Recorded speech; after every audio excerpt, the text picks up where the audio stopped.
नमस्कार दोस्तों, बहुत बहुत स्वागत है आपका एग्जाम गुरुजी के मध्य प्रदेश के संपूर्ण करंट अफेयर्स 2022 में। इस वीडियो लेक्चर पे हम जनवरी से लेकर के दिसंबर 2022 तक के हमारे जो भी वो खबरें जो वर्ष 2023 में हमारी अभी होने वाली है परीक्षा, आपकी पटवारी की परीक्षा होने वाली है, साथ में आपकी वन रक्षक की परीक्षा होने वाली है, इसके बाद आपकी पीएससी की भी परीक्षा होने वाली है।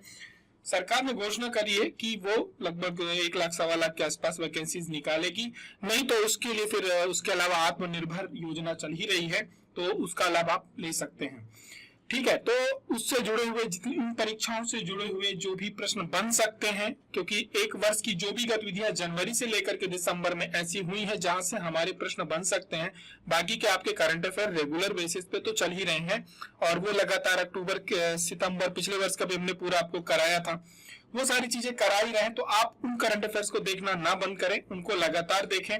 साथ ही में इसकी पीडीएफ जो है आप एग्जाम गुरुजी का जो टेलीग्राम चैनल है, जिसकी लिंक इस वीडियो के नीचे दी गई है, वहां से आप डाउनलोड कर सकते हैं।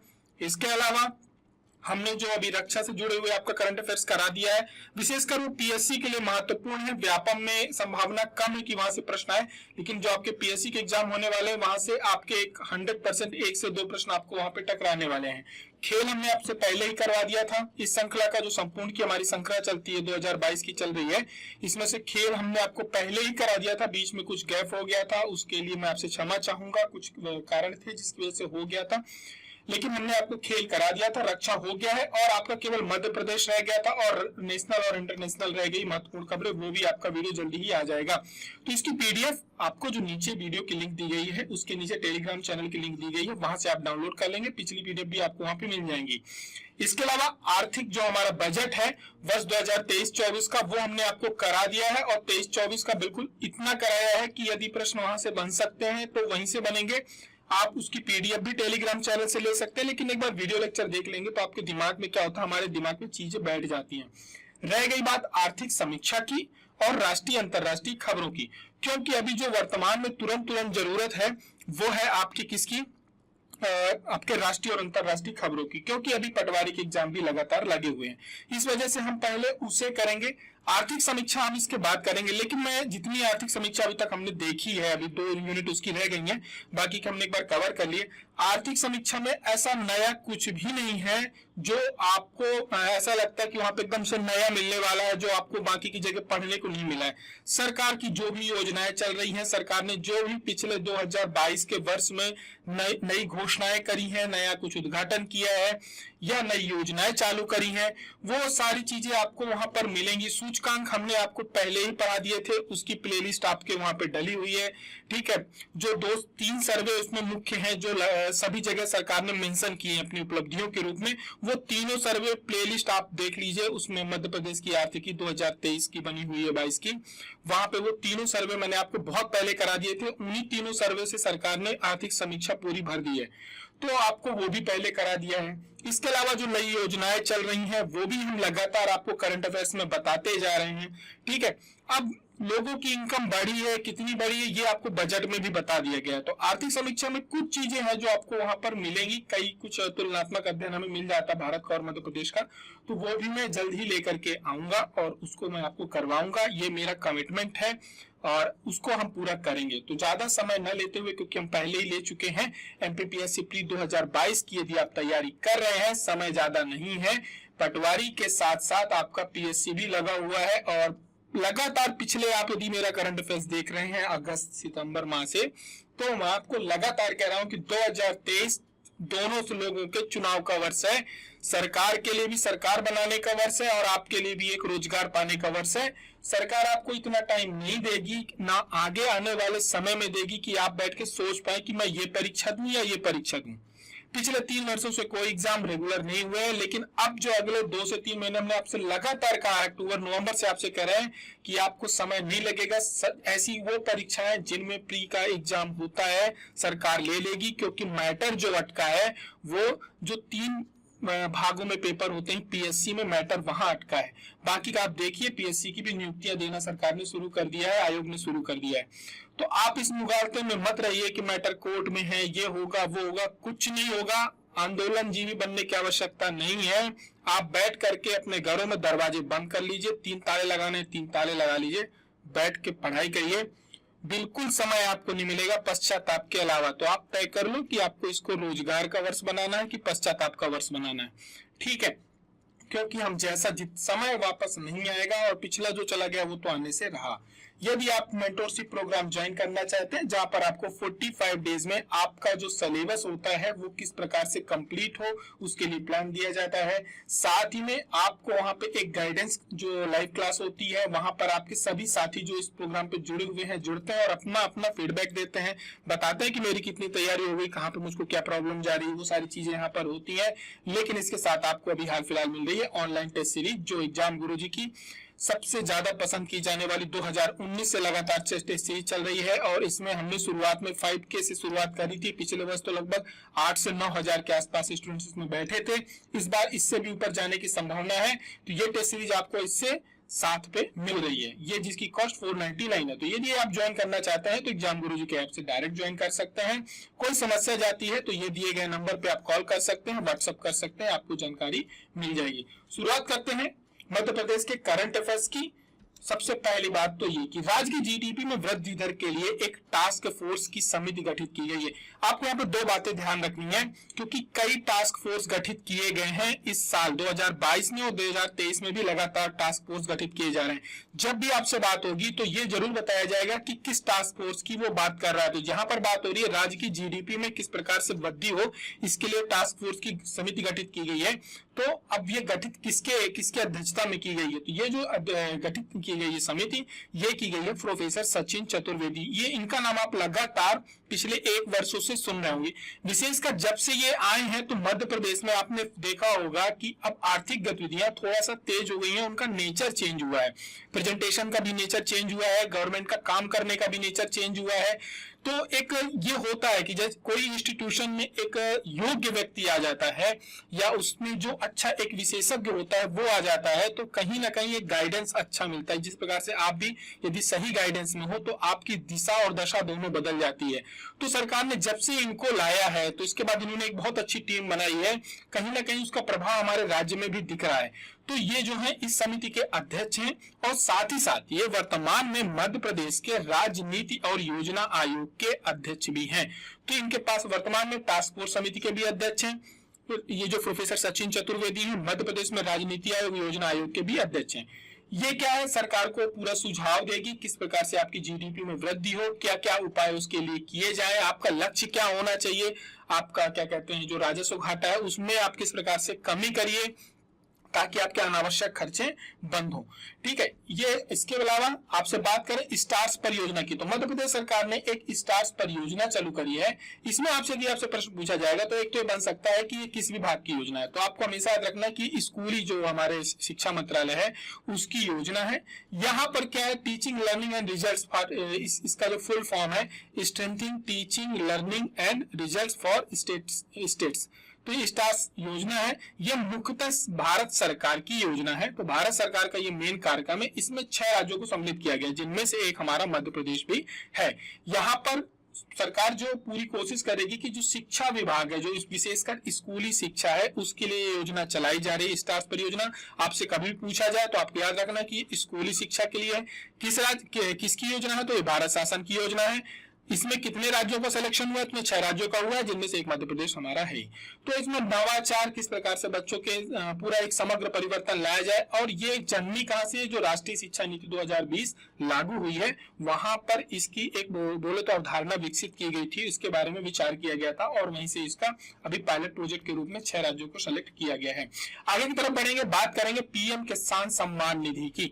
ये काफी समय से चल रही है 2018 के आसपास से, लेकिन अभी क्या हुआ है कि इसमें बताया गया है कि भाई मध्य प्रदेश जो है किसान सम्मान निधि में देश में मध्य प्रदेश तीसरे स्थान पर है, जहां पर सर्वाधिक पंजीयन हुए हैं। देखिए, अब यहाँ पे 2 चीजों में कंफ्यूजन नहीं रखना है। पहली बात तो ये कि जो प्रधानमंत्री किसान सम्मान निधि है इसमें 6,000 रुपए प्रतिवर्ष दिए जाते हैं, 2 किस्तों में आते हैं। इसके बाद इसमें प्लस एड ऑन कर दिया है मुख्यमंत्री किसान सम्मान निधि योजना, जिसमें 4,000 रुपए और ऐड कर दिए जाते हैं, तो दोनों मिलाकर के हो जाते हैं 10,000 रुपए। तो किसानों को मिलते हैं 10,000 रुपए, जिसमें से प्रधानमंत्री सम्मान निधि से 6,000 मिलते हैं, बाकी के 4,000 मुख्यमंत्री की तरफ से मिलते हैं। ठीक है, तो 6,000 और 4,000, तो मुख्यमंत्री किसान कल्याण योजना इसका नाम रखा गया है। 10,000 रुपए 2 किस्तों में इसमें डाले जाते हैं, दोनों मिला करके, ठीक है। 2 समान 4,000 का भुगतान किया जाता है। आगे की तरफ बढ़ेंगे, बात करेंगे जल महोत्सव की। तो मध्य प्रदेश का जो जल महोत्सव है, ये इसको अभी दिया गया है अवार्ड अंतरराष्ट्रीय स्तर पर 20 जनवरी 2022 को स्पेन के मैड्रिड में भारत के अद्वितीय जल और साहसिक कार्निवाल के रूप में इसको सम्मानित किया गया है, ठीक है। और ये काफी सारे पुरस्कार हमारे यहाँ का जो जल महोत्सव है ये पा चुका है। और आगे की तरफ बढ़ेंगे, बात करेंगे अगली खबर की। तो ये प्रश्न उत्तर यानी ऑब्जेक्टिव फॉर्मेट में इसलिए नहीं लाया गया है, ये एक मध्य प्रदेश का करंट अफेयर्स, क्योंकि क्वेश्चंस हमारे बहुत सारे हो जाते हैं, पीपीटी हमारी बहुत बड़ी हो जाती, टाइम बहुत ज्यादा लगता और थोड़ा सा खींच भी जाता। इस वजह से इसको हमने क्या किया है कि सीधा खबर और उस पे लेकर के हैं। क्वेश्चंस क्या बन सकते हैं मैं आपको यहाँ पर बताता रहूंगा, बस आपको शांति बना करके बिल्कुल एकाग्रचित होकर के सिर्फ सुनना है। आप सुन लेंगे तो आपके दिमाग में चीजें बैठ जाएंगी, और जब बैठ जाएंगी तो आपको परीक्षाओं में नहीं भूलेंगी। फिर इसके बाद आपके क्या क्या क्वेश्चन बन सकते हैं मैं आपको यहाँ पे क्लियर करता रहूंगा, और आपको फिर बाद में से पीडीएफ से उसको रिवाइज कर लेना। एक बार करंट अफेयर आपके दिमाग में बैठ जाएगा, इसको रटने की आवश्यकता नहीं है। जो कुछ सेक्शन होंगे जो रटने वाले हैं आप उसको रट लेना। अनुमान की तर्ज पर मध्य प्रदेश में भी क्या किया गया है, शहीद स्मृति में एक नया तीर्थ बनाया गया है। वो ये है कि जबलपुर में जो जेल है वहां पर सुभाष चंद्र बोस जी के नाम से एक स्मृति संग्रहालय बनाया गया। वो जिस बैरक में थे उसको संग्रहालय में परिवर्तित कर दिया गया है। साथ ही में जबलपुर में, ठीक है, उस जेल का नाम भी नेताजी सुभाष चंद्र बोस के नाम से कर दिया गया वर्ष 2007 में ही। अब ये जो बैरक है जहां पर इनको बंदी रखा गया था, इनकी कुछ उस समय की जो दैनिक उपयोगी वस्तुएं थी उनको भी संग्रहित करके रखा गया है। और हमारे देश का एक बहुत बड़ा व्यक्तित्व है, उनके नाम से ये जेल है। जेल क्यों है उनके नाम से, उसका कारण ये है क्योंकि उन्हें यहाँ पर रखा गया था कारावास के रूप में। तो ठीक है, इसके अलावा आप बात करो जो सेलुलर जेल है अंडमान निकोबार द्वीप समूह में, तो वहां पर सावरकर का मेमोरियल बनाया गया, उसी प्रकार से इसको भी मेमोरियल के रूप में विकसित कर दिया गया है, ठीक है। और इसके अलावा बात करी जाए तो जबलपुर में नेताजी सुभाष चंद्र बोस संग्रहालय के अलावा भोपाल में इनकी एक प्रतिमा स्थापित की जा रही है। और इस प्रकार के यदि आप संग्रहालय की बात करो तो सीधा दिल्ली में है, दिल्ली के बाद इसको जबलपुर में ये संग्रहालय रहेगा। बात करेंगे हम सुकन्या समृद्धि योजना में 23 लाख खाते खोलने के बाद मध्य प्रदेश देश में नंबर 1 पर है। लाडली लक्ष्मी योजना एक चल ही रही है मध्य प्रदेश की, जिसमें लगभग 46 लाख के आसपास खाते खोले गए हैं। इसके अलावा सुकन्या समृद्धि योजना भी चल रही है। ये ऑप्शनल होती है कि आप सुकन्या समृद्धि योजना की तरफ जाना चाहते हैं या लाडली लक्ष्मी योजना की तरफ जाना चाहते हैं। तो मध्य प्रदेश ने इसमें देश में प्रथम स्थान हासिल किया है सुकन्या समृद्धि योजना में, ठीक है। और यदि बात करी जाए इसकी शुभारंभ कब हुआ, तो इसका जन शुभारंभ जो हुआ था 22 जनवरी 2015 को हरियाणा से हुआ था। आगे की तरफ बढ़ेंगे, बात करेंगे मध्य प्रदेश में 31 अगस्त का जो दिन है ये विमुक्ति दिवस के रूप में मनाया जाएगा। ये हमने आपको पिछले करंट अफेयर्स में भी कराया था और आपके एमपीपीएससी के पेपर में भी आपको मिला था। तो 31 अगस्त को विमुक्ति दिवस के रूप में मनाया जाएगा। सरकार का ये आदेश हो चुका है। इसका ये विमुक्ति दिवस जो मनाया जाता है, जो हमारे यहाँ बंजारा प्रवृत्ति की जो जनजाति होती है, जो घुमक्कड़ होते हैं या अर्ध घुमक्कड़ जनजातियां होती हैं, उनके लिए ये इसकी घोषणा की थी मुख्यमंत्री ने और 31 अगस्त को उसके रूप में स्थापित किया है, ठीक है। ग्राम नगर के जन्म दिवस मनाने की शुरुआत की यदि आप बात करेंगे तो कब से शुरुआत हुई थी, तो आपको याद रखना है कि इसकी जो शुरुआत हुई थी 8 फरवरी को मुख्यमंत्री ने अपने गांव, जो उनका जन्म गांव है उनके, तो वहां ग्राम जैत जो कि सीहोर तहसील में आता है, यहां से इन्होंने इसकी शुरुआत करी थी। और इसको आपको याद रखना, कभी भी आपसे पेपर पूछा जाए, एक बार आप 8 फरवरी भले ही भूल जाए लेकिन इसके जैत को याद रखना है क्योंकि उनकी सीहोर तहसील से यहाँ से उन्होंने शुरुआत करी थी। इसके बाद लगभग सभी गाँवों का जन्म दिवस के रूप में, या कोई वहां से शहीद हुआ है तो उनके जन्म डेट डिसाइड करी जाती है, या वहां से कोई बड़ा व्यक्तित्व रहा है या कोई महिला रही है तो कोशिश की जाती है कि उनके नाम से उस गांव का जन्म दिवस मनाया जाए और वहां पे एक प्लान तैयार किया जाता है और बाकी सारी गतिविधियां वहां पर होती हैं। आगे की तरफ बढ़ेंगे, 8 स्मार्ट सिटी चैलेंज के विजेताओं में मध्य प्रदेश के 4 शहर आए हैं और वो 4 शहर कौन से हैं। इसका जो आयोजन किया गया था 8 स्मार्ट सिटी चैलेंज का, ये केंद्र सरकार का जो FSSAI डिपार्टमेंट है, ठीक है, के और केंद्रीय आवास जो शहरी मंत्रालय उसके द्वारा ये आयोजन किया गया था। इसमें मध्य प्रदेश का उज्जैन है, जबलपुर है, सागर है और इंदौर है, ठीक है। प्रमुख शहर है हमारे यहाँ के, एक तो इंदौर, जबलपुर, सागर, उज्जैन। इनको 8 स्मार्ट सिटीज के रूप में 50 लाख का पुरस्कार दिया गया है। साथ ही में अभी जुलाई में जो बर्मिंघम इंग्लैंड में वहां के कार्यक्रम में सम्मिलित किया गया था और ये भारतीय खाद्य सुरक्षा जो मानक प्राधिकरण है FSSAI है, उसके सहयोग से इस प्रोग्राम को चलाया गया था कि कहां पर खाने लायक जगहें कौन सी हैं जहां पर किसी भी प्रकार की कोई समस्या नहीं होती, हाइजीन नहीं है फूड, साथ में साफ सफाई का भी ध्यान रखा जाता है और स्ट्रीट फूड्स वहां के अच्छे हैं। ये सारी चीजों को ध्यान में रख करके रखा गया था। ठीक है, तो मध्य प्रदेश के 4 शहर इस प्रतियोगिता को जीते हैं। आगे की तरफ बढ़ेंगे। ओरछा को पवित्र नगरी घोषित किया गया है और ये आपसे पूछा जाए कभी भी कि ओरछा का जो जन्मोत्सव है या ओरछा का गौरव दिवस है कब मनाया जाएगा, तो जो हमारे यहाँ रामनवमी होती है उस दिन ओरछा का जन्मोत्सव मनाया जाएगा। यदि 2022 की बात करें तो अप्रैल में 10 अप्रैल को मनाया गया था और राम जन्मोत्सव के अवसर पर गौरव दिवस मनाया जाएगा। तो जब भी रामनवमी पड़ेगी जिस दिन भी, उस दिन ओरछा का जन्मोत्सव रहेगा। कुछ जो जन्मोत्सव है या गौरव दिवस है आप वो ट्रिकी है, आप उनको याद रखेंगे। आप ऐसा ना सोचिए कि पूरे 52 के 52 जिले जो हैं, 53वां जिला भी बना नहीं है, सभी के हमें गौरव दिवस याद रखने। सभी के गौरव दिवस याद नहीं रखने, कुछ विशेष गौरव दिवस होते हैं या कुछ ट्रिकी होते हैं। जैसे उज्जैन का है, जिस दिन से क्या कहते हैं हमारा हिंदू नववर्ष प्रारंभ होता है, कैलेंडर बदलता है, उस दिन उज्जैन का जन्मोत्सव मनाया जाएगा। ओरछा का आप इस प्रकार से याद कर सकते हो। ठीक है, माखन नगर का माखनलाल चतुर्वेदी के जन्मदिन के दिन मनाया जाएगा। तो कुछ विशेष शहर है जो जहां वहां से कुछ न कोई एक कार्यक्रम या सांस्कृतिक गतिविधि या किसी व्यक्तित्व का जन्म जुड़ा हुआ है, उस दिन उसको मनाया जाएगा। जैसे ग्वालियर का अटल बिहारी वाजपेयी के जन्मदिन से गौरव दिवस मनाने की घोषणा की गई है। तो ये ट्रिकी है, तो इन्हें हमें क्या दिमाग में एक बार बैठा लेना, तो वो हमें याद रहेंगे। बात करी जाए अटल जी के नाम से अटल प्रगति पथ या अटल प्रोग्रेसवे बनाया जा रहा है। ये केंद्र सरकार की जो भारतमाला परियोजना है उससे जोड़ा जा रहा है। तो इसकी ये आपसे यदि पेपर में पूछा जाएगा ये कहां से जुड़ेगा, तो आप याद रखना उत्तर प्रदेश का जो इटावा है, ये भिंडी के पास लगता है इटावा, वहां से नजदीक पड़ता है, वहां से कनेक्ट होकर के ये बूंदी जो राजस्थान है वहां पे खत्म होगा। यानी यूपी से आप एमपी में एंटर करेंगे और एग्जिट होंगे तो आप सीधे राजस्थान पहुंचेंगे और ये नर्मदा के किनारे किनारे चलेगा। ठीक है, पहले ये नर्मदा एक्सप्रेसवे चंबल नदी के किनारे किनारे चलेगा। पहले इसका नाम चंबल एक्सप्रेसवे था, बाद में इसको बदल करके अटल प्रोग्रेसवे अटल प्रगति पथ कर दिया गया है और लगभग 8,000 करोड़ रुपए की लागत आएगी। 404 किलोमीटर का होगा। राजस्थान, मध्य प्रदेश या उत्तर प्रदेश कितने राज्यों को जोड़ेगा, ये तो कुल 3 राज्यों को जोड़ेगा, लेकिन मध्य प्रदेश 2 राज्यों से जोड़ेगा, उत्तर प्रदेश और राजस्थान। ठीक है, और इसके अलावा बाकी की जो भी चल रही है आपकी नर्मदा एक्सप्रेसवे भी है, उसके बारे में भी हम आगे देख लेंगे। तो नर्मदा जो एक्सप्रेसवे है इसकी शुरुआत कहां से होगी, तो अमरकंटक में है क्या, कबीर चबूतरा। अमरकंटक में जो कबीर चबूतरा है इसी के नजदीक से ही नर्मदा नदी निकली हुई नर्मदा कुंड है, वहां पे वो वहीं पे एक जगह है जहां से छत्तीसगढ़ लग जाता है। तो जहां से ये नर्मदा एक्सप्रेसवे स्टार्ट होगी और ये जाकर के हाईवे आपका डिंडोरी, जबलपुर, अब्दुल्लागंज, बुधनी, ये सब चीजें होते हुए ये जाकर के झाबुआ यानी गुजरात, मध्य प्रदेश का अंतिम और गुजरात की जो सीमा जहां से लगती वहां तक के लिए है। ये भी आपको क्या कहते हैं गुजरात में जाकर के मध्य प्रदेश के झाबुआ में खत्म होगा और गुजरात से कनेक्ट होगा, कहां, झाबुआ में। तो आपसे भी पूछा जाएगा तो आपको याद रखना है अमरकंटक से झाबुआ पूछेगा, लेकिन यदि आपसे एक बार ये पूछ ले कि अमरकंटक में कहां से होगा तो कबीर चबूतरा हमें याद रखना है। लंबाई कितनी होगी इसको लेकर के इसमें दिया 1300 किलोमीटर की होगी। कई जगह कुछ 2-4-10 किलोमीटर का आपको अंतर मिलेगा, उसको ज्यादा दिमाग में नहीं रखना है। आगे की तरफ बढ़ेंगे तो इंदौर में एशिया का सबसे बड़ा, ठीक है, इंदौर में एशिया का सबसे बड़ा गोवर्धन बायो सीएनजी प्लांट का लोकार्पण प्रधानमंत्री ने इस वर्ष किया है और ये 19 फरवरी को इन्होंने किया है।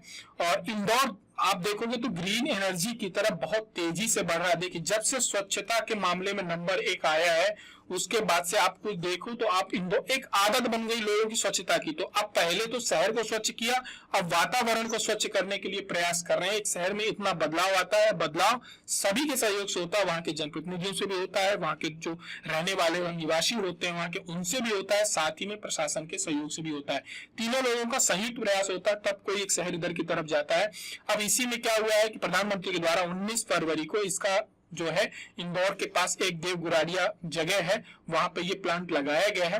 अब क्या होगा, नगर निगम ने आपने देखा अभी इन्होंने ग्रीन बॉन्ड जारी किया जिसमें ये बिजली के बिल जो इनकी हर माह 5 करोड़ रुपए के आसपास खर्च करते हैं, सालाना 60 करोड़ रुपए नगर निगम बिजली का बिल दे देता है। तो इससे बचने के लिए इन्होंने ग्रीन बॉन्ड अभी जारी किया था कि हम सारे के सारे जितने भी हमारे शासकीय जगह हैं सब जगह वहां पे हम क्या करेंगे, सोलर पैनल लगाएंगे और इलेक्ट्रिसिटी का बिल भी हम क्या करेंगे, खुद ही इलेक्ट्रिसिटी डिपार्टमेंट को नहीं देंगे, हम खुद ही बिजली जनरेट करेंगे और बेचेंगे। नगर निगम अब बिजली बेचेगा। आने वाले 5 से 7 सालों में वो उस स्तर पे पहुंच जाएंगे कि वो खुद ही अपने बिजली बेच करके पैसा कमाने लगेंगे। अभी तक ये 60 करोड़ रुपए ईयरली दे रहे थे। अब वहीं पे आप ये देखो कि इन्होंने जो कचरा इकट्ठा किया है, इससे ये सीएनजी गैस बनाएंगे और सीएनजी गैस बनाने के बाद उसको नगर निगम बेचेगा। लगभग 550 मीट्रिक टन इसकी क्षमता का ये लगाया गया है और ये एशिया महाद्वीप का जैविक अपशिष्ट से बायो सीएनजी का सबसे बड़ा तथा देश का पहला प्लांट है और ये पीपीपी मॉडल पे लगा है। अलग अलग इंस्टीट्यूशंस ने इस पे पैसा खर्च किया है। नगर निगम की इससे इनकम होगी और आप आने वाले समय में देखेंगे कि मध्य प्रदेश यानी भारतवर्ष में भी ये ग्रीन एनर्जी से इतना ज्यादा पैसा कमाएगा कि बहुत लाभ के रूप में ये नगर निगम आपको जाना जाएगा इंदौर। अभी दूसरा तीर्थ स्थल क्षेत्र है आपका कुंडलपुर और जागेश्वर नाथ धाम बांडकपुर को, इसको पवित्र क्षेत्र बनाने की घोषणा करेगी। पवित्र क्षेत्र बनाने का मतलब ये हो जाता है कि अब वहां पर जो मांस मदिरा है ये अलाउ नहीं होंगे, उसको पवित्रता के रूप में देखा जाएगा, तीर्थ स्थान के रूप में उसको विकसित किया जाएगा। तो यहाँ पर जो कुंडलपुर है ये जैन समाज से जुड़ा हुआ है। यहाँ पे आचार्य जो विद्यासागर जी महाराज हैं, इनकी एक पुस्तक थी मूक माटी, इसका नाम तो आप लोग थोड़ा सा याद रखेंगे। ये किसके द्वारा लिखी गई है? आचार्य विद्यासागर जी महाराज के द्वारा लिखी गई पुस्तक है जिसका नाम रखा है उन्होंने मूक माटी। इसका जर्मनी में भी इसका अनुवाद हुआ है, उसका विमोचन हुआ था और एक गजरत महोत्सव होता है जैन समाज का, वो यहाँ पे आयोजित किया गया था, दमोह जिले में आता है और लगभग ये 2500 वर्ष पुराना तीर्थ स्थान है और यहाँ पर लगभग 15 फीट ऊंची जो है 1500 वर्ष पुरानी भगवान आदिनाथ की प्रतिमा स्थापित की गई है। इसके अलावा बात करें तो यहाँ पर जो आदिनाथ की प्रतिमा है इनको बड़े बाबा के नाम से बुलाया जाता है और ये पद्मासन में विराजित है और इसे सिद्ध क्षेत्र के नाम से भी जाना जाता है। तो 3 बातें हमें याद रखनी है यहाँ पे, ठीक है। और ये जगह को क्या किया गया है? इस जगह को घोषित किया गया है पवित्र। यहाँ पर जो 73 मंदिर है ये 8वीं-9वीं शताब्दी के आसपास के हैं और इसको श्रीधर केवली की मोक्ष स्थली के रूप में भी जाना जाता है और ऐसा कहा जाता है कि श्रीधर केवली का ये निर्माण भूमि, निर्माण का मतलब उन्होंने यहाँ पर मोक्ष प्राप्त किया था और 6वीं शताब्दी के आसपास यहाँ पे जो भगवान महावीर स्वामी है उन्होंने यहाँ पर क्या कहते हैं यात्रा की थी। विक्रम संवत 1757 ईस्वी को राजा छत्रसाल ने बड़े बाबा के मंदिर का निर्माण कराया था और पंच कल्याणक कराया था। पंच कल्याणक इनका एक अभिषेक कार्यक्रम होता है। आगे की तरफ बढ़ेंगे, बात करें मध्य प्रदेश के पहले डेयरी स्टेट का लोकार्पण किया गया और ये कहाँ किया गया? ये किया गया जबलपुर के जो खमरिया है वहां पर प्रदेश का जो पहला डेयरी स्टेट है इसका लोकार्पण किया गया है। और यहाँ पर क्या है कि डेयरी से संबंधित, पशुपालन से संबंधित जो दुग्ध व्यवसायी होते हैं, असंगठित क्षेत्र के हों चाहे संगठित क्षेत्र के हों, इनको जो भी चीजों की आवश्यकता होती है वो सब कुछ यहाँ पर क्या करेंगे, उन्हें मिलेगा। साथ में उनको जितनी भी मूलभूत आवश्यकताएं होती हैं सारी यहाँ पर पूरी की जाएंगी, ठीक है। तो इससे ज्यादा जानने की आवश्यकता नहीं है। मध्य प्रदेश का पहला डेयरी स्टेट कहाँ पर है? तो ग्राम खमरिया में जबलपुर में आता है, वहां पर है। देश की पहली शासकीय महिला क्रिकेट एकेडमी कहां पर खोली जाएगी? तो ये खोली जा रही है शिवपुरी में और इसमें क्या है कि ये मध्य प्रदेश की 11वीं अकादमी होगी। इसके अलावा अन्य अकादमी भी हमारे यहाँ चल रही हैं। यहाँ पर महिलाओं को क्रिकेट के लिए क्या किया जाएगा? प्रशिक्षित किया जाएगा। और ये कहां पर खुलेगी? माधवराव सिंधिया खेल परिसर है, वहां पर खोली जाएगी और राज्य स्तरीय अकेडमी ये होगी और ये देश की पहली महिला क्रिकेट एकेडमी है। बात करें मेरी पॉलिसी मेरे हाथ, ये इसकी शुरुआत कब से हुई थी? तो इसकी शुरुआत आपको याद रखना, जो इसकी शुरुआत हुई थी ये 26 फरवरी से हुई थी और इसमें क्या है कि इसमें इसकी शुरुआत केवल मध्य प्रदेश में नहीं हुई थी, ये राष्ट्रीय स्तर पर इसकी शुरुआत हुई थी, इसलिए इसको आपको ध्यान रखना पड़ेगा। इसकी शुरुआत सीहोर जिले से हुई थी। मध्य प्रदेश के सीहोर जिले में प्रधानमंत्री ने ये जो फसल बीमा है मेरी पॉलिसी मेरे हाथ, इसकी शुरुआत करी थी। मेरी पॉलिसी मेरे हाथ, ठीक है, सीहोर से। इसमें क्या है कि इस बीमा योजना में जो किसान होते हैं उनको ग्राम पंचायत में किसी एक शिविर लगाया जाएगा। उनकी जो हार्ड कॉपी है, अभी तक क्या होता था कि जिसे ऑनलाइन मिलती तब उनको हार्ड कॉपी वितरित की जाती है। साथ में योजना में जो भी नामांकित किसान होंगे जिन्होंने ऋण लिया या गैर ऋण वाले हैं उनको इसके बारे में जागरूक किया जाएगा। ये सारे कार्यक्रम यहाँ पर हुए थे और ये मेरी पॉलिसी मेरे हाथ अब ये लगातार चल रही है। इसका उद्देश्य मोटा मोटा यही है। कुंडू टास्क फोर्स है, ये गठित की गई थी। इन्होंने अभी क्या किया, अपना जो भी इन्होंने पूरा अपना क्या कहते हैं सर्वे किया या पूरा अध्ययन किया, अध्ययन की रिपोर्ट अभी मुख्यमंत्री को सौंपी, इन्होंने पिछले वर्ष ही सौंपी है।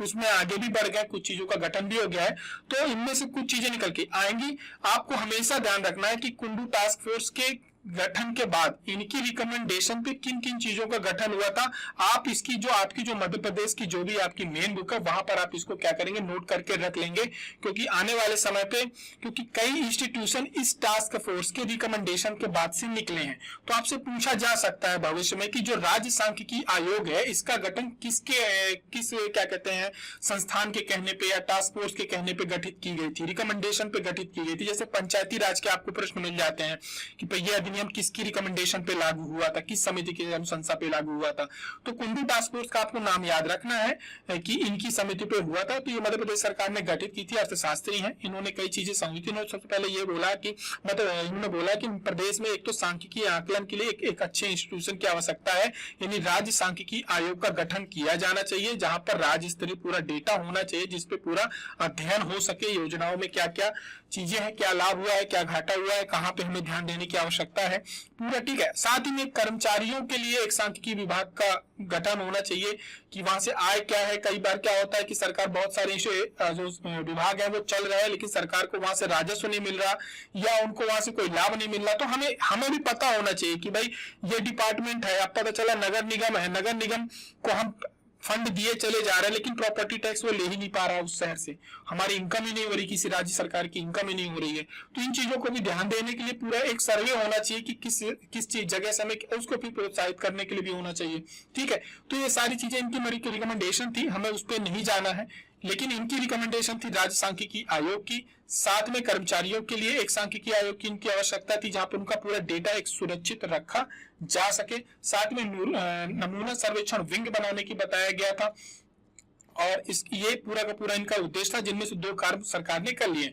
महादेव उत्सव का आयोजन कहाँ किया गया था, तो ये महादेव उत्सव का जो आयोजन किया गया था मध्य प्रदेश के 9 प्रमुख जो स्थल है वहां पर किया गया था। ये क्वेश्चंस को लाने का मेरा मोटा मोटा उद्देश्य ये है कि कुछ स्थल ऐसे हैं जिनमें लगातार कार्यक्रम आयोजित किए जाते हैं, पेपरों में अक्सर पूछ लिया जाता है कि ये मंदिर कहाँ पर है। तो महू में आपके चक्की वाले महादेव मंदिर आते, कुंडेश्वर का आपको पता है कि टीकमगढ़ में, त्रिवेणी कला संग्रहालय उज्जैन में, ये भी पता है। सिद्धनाथ मंदिर कहाँ पर है, पन्ना में, इस मंदिर को आपको याद रखना है।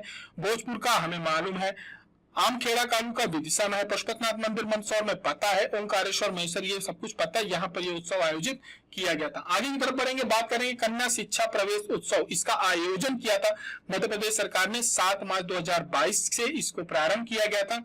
इसमें कन्याओं को जो शाला त्यागी है प्लस जो स्कूल नहीं जा रही हैं, उनको विशेषकर 11 से 14 वर्ष की ऐसी बालिकाएं जो स्कूल छोड़ देती हैं, उनके कारणों को जानने के बाद उनको क्या करना था, स्कूल जाने के लिए उनको मोटिवेट करना था, उनका प्रवेश सुनिश्चित करना था, यानी उनको स्कूल में एडमिशंस करवाने थे। साथ ही में 2015 से शुरू किया गया बेटी बचाओ बेटी पढ़ाओ जो अभियान है उसको लागू करना था, उस पर आगे बढ़ना था। जन्म उत्सव मनाना भी जो भी बच्चियां हैं उनका जन्म उत्सव मनाया जाए, उनको स्कूल आने के लिए क्या किया जाए, प्रेरित किया जाए। मिड डे मील चल ही रही है सरकार की तरफ से। आगे की तरफ बढ़ेंगे, बात करेंगे समीक्षक थे दैनिक भास्कर में, आपने इनका लेख पढ़ा होगा, जयप्रकाश चौकसे। इनका हाल ही में निधन हुआ है। इनकी उपन्यास थी ताज बेकरारी का बयान, महात्मा गांधी सिनेमा, ये ज्यादातर फिल्मों पे ब्लॉग लिखते थे। और इसके अलावा इन्होंने हिंदी फिल्मों में संवाद या पटकथा लिखा। इन्होंने एक तो बॉडीगार्ड पे लिखा है, दूसरा साया और कत्ल इनकी रही है। इनका आखिरी शीर्षक था प्रिय पाठकों ये विदा है अलविदा नहीं, और काफी समय से बीमार चल रहे थे। दुर्लभ वाद प्रसंग, इसका आयोजन कहां पर किया गया है, तो ये जो आयोजन किया जाता है दुर्लभ वाद प्रसंग, ये पद्मश्री उस्ताद अब्दुल लतीफ खां की इज्जत में आयोजित किया जाता है। और इसका जो आयोजन किया जाता है ये संस्कृति मंत्रालय है उसके द्वारा कराया जाता है। इसका भोपाल में आयोजित किया गया था। आपसे पूछ लिया जाए दुर्लभ वाद प्रसंग किसकी उस पर आयोजित किया जाता है, तो पद्मश्री उस्ताद अब्दुल लतीफ खान की स्मृति में आयोजित किया जाता है। आगे की तरफ बढ़ेंगे, बात करेंगे मध्य प्रदेश की तलवारबाज है। इन्होंने क्या किया है, एशियन फेंसिंग चैंपियनशिप में रजत पदक जीता है। तो आपसे एक प्रश्न यहाँ पे बन जाएगा, प्रज्ञा सिंह किस खेल से संबंधित है, तो ये है तलवारबाज है। इन्होंने ताशकंद के जो उज्बेकिस्तान है वहां पे 24 फरवरी 3 मार्च तक जो एशियन फेंसिंग चैंपियनशिप चली थी वहां पर रजत पदक हासिल किया है, ठीक है। और इन्होंने उज्बेकिस्तान के खिलाड़ी को हरा करके पदक जीता है। प्रज्ञा सिंह सीनियर ग्रां प्री 2022 में भी भारतीय टीम का हिस्सा रही है। मध्य प्रदेश के नए पुलिस महानिदेशक कौन है, तो वर्तमान में श्री सुधीर सक्सेना है, ठीक है। और मध्य प्रदेश पुलिस की यदि बात करी जाए तो सबसे पहले पुलिस महानिदेशक बीपी दुबे थे, 1982 में थे। और इसके अलावा इनको कई पदक से सम्मानित किया जा चुका है। मध्य प्रदेश का ध्येयवाक्य देशभक्ति जन सेवा है। बाल नशा मुक्ति भारत अभियान के लिए जबलपुर जिले को भी हाल ही में क्या किया गया, राष्ट्रीय स्तर का सम्मान दिया गया है। बालकों को यानी कम एज के लोगों को नशा से छूट करवाने, उनको नशा छोड़ने के लिए प्रेरित करने के मामले में ये कार्यक्रम जो चलाया गया था, ये सामाजिक न्याय विभाग भारत सरकार का उसके द्वारा चलाया गया था। और ये जो पूरे भारतवर्ष के 272 जिले हैं उनमें चलाया गया था। इनमें से मध्य प्रदेश के 15 जिले सम्मिलित हैं, जहां पर एक कम एज के जो लड़के होते हैं वो नशा की गिरफ्त में हैं। इनको और साथ में इनका एक तरह से आप ये कहो कि नशे के साथ साथ जो अवैध तस्करी होती है नशे के सामान की, वो भी चलती है। तो एक अभियान चला था, एक युद्ध नशे के विरुद्ध। ये जो 15 जिला इनमें, तो ये सभी जिलों को सम्मानित किया गया है। देश भर से जितने भी 20 जिले हैं उनको सम्मानित किया गया। इनमें से हमारे मध्य प्रदेश का एक जबलपुर भी है, इसके वहां पे आशीष दीक्षित, इनको सम्मान दिया गया है। मध्य प्रदेश में देवी अहिल्याबाई अभ्यारण्य कहां पर बनेगा, तो मध्य प्रदेश में जो देवी अहिल्याबाई अभ्यारण्य है ये इंदौर में चोरल और बड़वा का जो जंगल है वहां पर बनाया जाएगा। क्योंकि अहिल्याबाई का जो संबंध रहा है उनका महेश्वर से और इंदौर से रहा है, तो दोनों ऑप्शन आपको वहां पर आ सकते हैं। तो आपको इंदौर ध्यान रखना है कि इंदौर के पास जो चोरल है वहां पर ये बनाया जाएगा। और अभी इसकी शुरुआत नहीं हुई है, 6000 हेक्टेयर चिन्हित की गई है जमीन। आगे की तरफ बढ़े, मध्य प्रदेश का जो भारतीय रेलवे है इसका पहला सौर ऊर्जा संयंत्र है, ये बीना सागर में आता है, वहां पर चालू किया गया है। और इसकी जो स्थापना की गई है भेल के द्वारा स्थापित किया गया है। और यहाँ पर 1.7 मेगावाट सौर फोटोवोल्टिक ऊर्जा संयंत्र लगाया गया है और लगभग 10 एकड़ से अधिक क्षेत्र में इसको लगाया गया है। सोलर एनर्जी के माध्यम से यहाँ पर क्या चलेंगी, ट्रेनें चलेंगी, इनको इलेक्ट्रिसिटी मिलेगी। बात करी जाए कृषि उत्कृष्टता केंद्र की, तो इजराइल का भारत में 29 कृषि उत्कृष्टता केंद्र स्थापित करने का प्रोग्राम है, जिसमें से मध्य प्रदेश में 2 केंद्र स्थापित किए जा रहे हैं। किसके माध्यम से, इजराइल के माध्यम से किसानों को नवीन तकनीकी से अपडेट किया जाएगा। इसमें से एक तो आपका छिंदवाड़ा है जहां पे संतरे का उत्पादन होता है, दूसरा मुरैना में जहां पर सब्जी का उत्पादन होता है। इन दोनों जगहों पर, क्योंकि इजराइल के पास आज की डेट में फल फूल पे काफी अच्छी टेक्नोलॉजी है, तो कम जमीन पे मैक्सिमम उत्पादन के लिए सरकार क्या कर रही है, इजराइल के साथ सरकार ने एमओयू साइन किया है कि हमारे भी किसानों को आप क्या करिए, ट्रेन करिए, नई तकनीकी से अवगत कराइए। तो इसी पे प्रोग्राम चल रहा है। तो 29 सेंटर बनाए जाएंगे पूरे भारतवर्ष में, 2 होंगे मध्य प्रदेश में। कहाँ होंगे, एक छिंदवाड़ा में होगा, दूसरा मुरैना में होगा। छिंदवाड़ा में संतरा, मुरैना में सब्जी। लघु वनोपज से यदि आपसे प्रश्न आएगा कभी आने वाले समय में, पूछा जा सकता है कि मध्य प्रदेश के जो जनजातियां हैं, तो सरकार ने कितने वनोपज पे न्यूनतम समर्थन मूल्य यानी एमएसपी घोषित किया है। तो ये याद रखना, 32 लघु जो वनोपज है की प्रजातियां हैं, इन पे सरकार ने न्यूनतम समर्थन मूल्य घोषित किया है 32। ठीक है, और इनमें से अलग अलग ये जो विशेषकर वो हैं वनोपज हैं जो कि जंगलों में मिलते हैं। इसमें आपका महुआ भी आता है, आपका हनी भी आता है और अन्य सीड्स होते हैं, इमली भी आता है आपका। ठीक है, ये सारी सीकाकाई, हर्रा बहेरा, ये सारे वनौषधियां आती हैं, सम्मिलित होती हैं। इसके अलावा सरकार क्या कर रही है कि जब ये 32 लघु वनोपज पे एमएसपी घोषित करेगी, तो जो जनजाति समाज है वो क्या करेगा, इनको कलेक्ट करके कहाँ ले जाएगा, बेचेगा। तो बेचने के लिए सरकार ने क्या किया है कि कुछ अनुसंधान केंद्र और जो विंध्या हार्वेस्ट नाम का एक ब्रांड सरकार ने बनाया हुआ है, जो इनकी क्या करेगा, खरीदारी करेगा। इसको खरीदने के बाद क्या है कि इसकी मार्केटिंग करेगा। साथ ही में सरकार अब आगे बढ़ रही है किस पे, संजीवनी केंद्र, आयुर्वेद केंद्र स्थापित कर रही है सभी जिलों में। तो इसमें वर्तमान में जिलों 27 संजीवनी केंद्र चला रही है। ठीक है, और भी अन्य खोले जा रहे हैं, आयुष केंद्र खोले जा रहे हैं। तो विंध्या हर्बल क्या करेगा, उनको ये प्रोडक्ट उपलब्ध कराएगा। तो कुल मिलाकर यहाँ पर जो जनजाति समाज है हमारे, उनकी क्या होगी, एक इनकम होगी, अच्छी खासी इनकम उनकी स्टार्ट हो जाएगी यहाँ से। क्योंकि उनको कहीं ना कहीं पे आप ये देखेंगे कि जो वनों से जो वनोपज होते हैं उसके बारे में जनजाति समाज के बराबर किसी को नॉलेज नहीं होता। वैद्य की या आयुर्वेदाचार्य की बात कर दे तो अलग, वो उसकी पढ़ाई करते हैं, लेकिन ये इसकी बिना पढ़ाई किए नहीं व्यवहारिक अनुभव होता है। एक बार आयुर्वेद कॉलेज का लड़का कुछ जड़ी बूटियां नहीं पहचान पाएगा, भले ही उसके बारे में पढ़ा है, लेकिन ये उसके पत्ते को देख करके सुन करके बता देंगे कि ये कौन सी जड़ी बूटी है। और सर्वाधिक जो वन धन केंद्र खोले जा रहे हैं वो कहां पर खोले गए हैं, सतना में खोले गए हैं। आगे की तरफ बात करेंगे तो देश में पहली बार गिद्धों की जीपीएस टैगिंग की गई है मध्य प्रदेश में, और इसकी जो शुरुआत की गई है ये पन्ना टाइगर रिजर्व से करी गई है। ठीक है, गिद्धों की गणना की जाती है और सर्वाधिक गिद्ध इस समय वर्तमान में की बात करी जाए तो मध्य प्रदेश में है। 9446 गिद्ध है, लगातार इनकी बढ़ाई जा रही है संख्या। और यहाँ मध्य प्रदेश में 9 प्रकार की प्रजातियां पाई जाती हैं। और गिद्धों का क्या किया जा रहा है, संरक्षण किया जा रहा है, इसमें अच्छा अनुभव मिल रहा है सरकार को, संख्या धीरे धीरे बढ़ रही है। तो इस अब तक 14 गिद्ध प्रजातियों को 24 देशों में टैग कर इसमें अध्ययन किया गया था और हाल फिलहाल अब तक 25 गिद्धों की टैगिंग कर दी गई है। आगे की तरफ बढ़ेंगे, बात करेंगे देश में क्या चल रहा है कि 13 नदियों के कायाकल्प की, यानी उनको जो इसमें सीवर लाइन वगैरह है, उनमें जो प्रदूषण हो रहा है, ये सारी चीजों को कम करके उनको एक तरह से पूरा प्यूरिफाइड किया जाए, पवित्र किया जाए सीधी भाषा में। तो उनमें से मध्य प्रदेश की एक नदी का चयन हुआ है, मध्य प्रदेश की नदी का चयन हुआ है, वो है नर्मदा नदी। ठीक है, 13 प्रमुख नदियों की आप बात करोगे तो ये किस मंत्रालय के अंतर्गत चल रहा है, तो ये किसी एक मंत्रालय के अंतर्गत ये प्रोग्राम नहीं चल रहा है कायाकल्प। पहला इसमें एक मंत्रालय आपका आएगा पर्यावरण, फिर आएगा वन जलवायु परिवर्तन मंत्रालय, फिर जल शक्ति मंत्रालय आएगा। ये तीनों मिलकर के इस प्रोजेक्ट को चला रहे हैं। 13 देश की 13 नदियों का सिलेक्शन किया गया है, जिनमें से मध्य प्रदेश की नर्मदा है। 13 प्रमुख नदियों में आप बात करोगे तो झेलम, चिनाब, रावी, ब्यास, सतलुज, यमुना, ब्रह्मपुत्र, लूनी, नर्मदा, गोदावरी, महानदी, कृष्णा, कावेरी। अब इसमें आप बोलोगे गंगा नहीं है, गंगा के लिए एक अलग से ही प्रोजेक्ट चल रहा है। ठीक है, आगे की तरफ बढ़ेंगे, बात करेंगे स्वस्थ बालक बालिका स्पर्धा, इसका आयोजन किया गया था। इसका मूल उद्देश्य सुपोषण को बढ़ावा देना था और ये 21 मार्च से 27 मार्च तक आयोजित किया गया था। और इसमें 0 से लेकर के 6 वर्ष तक के जो बच्चे हैं उनको स्वास्थ्य और उनके पोषण को बढ़ावा देने के लिए इसका पूरा प्रोग्राम चलाया गया था। 1 अप्रैल से मजदूरों को क्या किया जाएगा, कैशलेस इलाज उपलब्ध कराए जाने की योजना मध्य प्रदेश सरकार ने शुरू कर दी है। और इसमें विशेषकर जो असंगठित क्षेत्र के मजदूर होती हैं, जो कि किसी यूनियन से नहीं जुड़े होते, वो कई बार क्या होता है उनके साथ दुर्घटनाएं ज्यादातर होती हैं और उनको समय पर इलाज उपलब्ध नहीं हो पाता, क्योंकि उनके पास सेविंग के इतने पैसे नहीं होते, तात्कालिक रूप से तो देखे नहीं होते हैं। तो इसके लिए सरकार ने ये एक व्यवस्था करी है असंगठित क्षेत्र से जुड़े जो मजदूर होते हैं उनके लिए, जो बिल्डिंग, सड़क, ब्रिज जैसी जगह पे कार्य करते हैं। लगभग यदि बात करी जाए तो मध्य प्रदेश में 12,50,000 ऐसे मजदूर हैं जो किसी न किसी तरीके से जुड़े हुए हैं। तो इनको क्या है, सरकार 5 लाख रुपए तक का, यदि आपसे पेपर में पूछा जाएगा कितने रुपए तक का इलाज उपलब्ध कराया जाएगा, तो आप याद रखेंगे कि 5 लाख रुपए तक के निःशुल्क इलाज की सुविधा मिलेगी।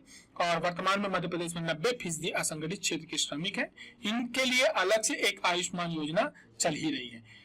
अब ये एक हमारे जो नदी है, चंबल नदी, ये नर्मदा नदी है, इसमें एक कछुआ पाया जाता है, इंडियन टेंट टर्टल।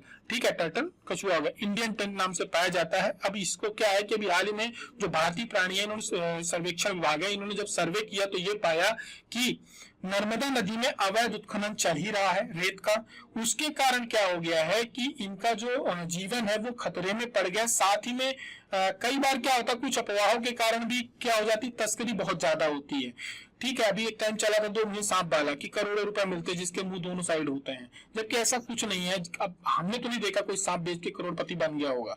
ठीक है, इसी प्रकार से कछुओं के लिए, जानवरों के लिए भी चलती है। तो इनको क्या हो जाता, तस्करी और रेत खनन के कारण अब इनकी जो संख्या धीरे धीरे कम हो रही है। तो इसके लिए सरकार ने क्या किया है, इसका सर्वे में ये बताया गया। इसका कारण क्या है, जो ये पाया कहा जाता है, तो ये पाया जाता है नर्मदा तवा नदी है, इसका जो संगम बांद्रा भान, हरदा और खंडवा के आसपास का जो क्षेत्र है वहां पर ये पाए जाते थे। अब इनकी जो संख्या एकदम तेजी से घटी है। और कछुए का आपको पता है कि ये सबसे बड़े स्वच्छता के प्रमुख हैं, स्वच्छता कर्मी कहलाते हैं। और ये काई और शैवाल ये सब चीजें खा करके जीवित रहते हैं और पानी में ऑक्सीजन की मात्रा को क्या करते हैं, बढ़ाते हैं। तो हमें इन अफवाहों में नहीं जाना है, इनकी संख्या कम नहीं करनी है। दूसरा, घर में ला करके नहीं पालना है कि इससे लक्ष्मी बढ़ती है, ऐसा कुछ नहीं होता। जीव है, इसका स्वभाव है जहां रहना, आप उन्हें वहां रखिए, अपने आप माँ लक्ष्मी आएगी। क्या लक्ष्मी इनडायरेक्टली भी आती है, एक डायरेक्ट आती है, एक इनडायरेक्ट आती है। यदि पर्यावरण बचा रहेगा, हम लोग प्रकृति पूजक लोग हैं, प्रकृति बची रहेगी तो स्वाभाविक रूप से लक्ष्मी आपकी आएगी, क्योंकि आपको सांसें अच्छी मिलेंगी। ठीक है, जीवन आपका अच्छा रहेगा। प्रदेश में लाडली लक्ष्मी उत्सव का आयोजन कब से कब किया जाएगा, तो ये तारीख आपको अब तक याद हो गई होगी। 2 मई से 11 मई तक प्रदेश में लाडली लक्ष्मी उत्सव मनाया जाएगा। लाडली लक्ष्मी योजना 2007 से शुरू हुई थी। वर्तमान में मध्य प्रदेश में 43 लाख लाडली बेटियां हैं। दूसरा जो चरण शुरू किया गया है, यह 2 मई से शुरू किया गया है। अब 2 बातें याद रखनी, लाडली लक्ष्मी उत्सव 2 मई से 11 मई तक, और लाडली लक्ष्मी दिवस जो मनाया जाएगा वो 2 मई को प्रतिवर्ष मनाया जाएगा। मध्य प्रदेश में संजीवनी क्लिनिक शुरू किए गए हैं। और ये कितनी आबादी पे चलाए जाएंगे, तो ये किसी भी शहर में 25,000 की आबादी पर एक मुख्यमंत्री संजीवनी क्लिनिक चलाया जाएगा। इसकी भोपाल का जो नसरुल्लागंज है वहां से शुरुआत हो चुकी है, 22 अप्रैल को इसकी शुरुआत की गई थी।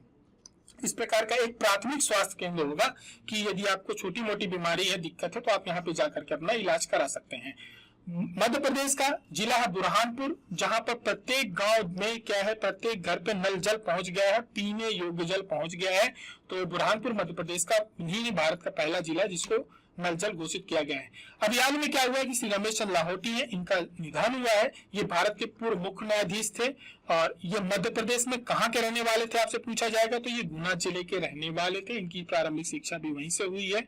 इसके बाद उच्च न्यायिक सेवा में गए और इन्होंने भारत के मुख्य न्यायाधीश तक के एक सफर तय किया था।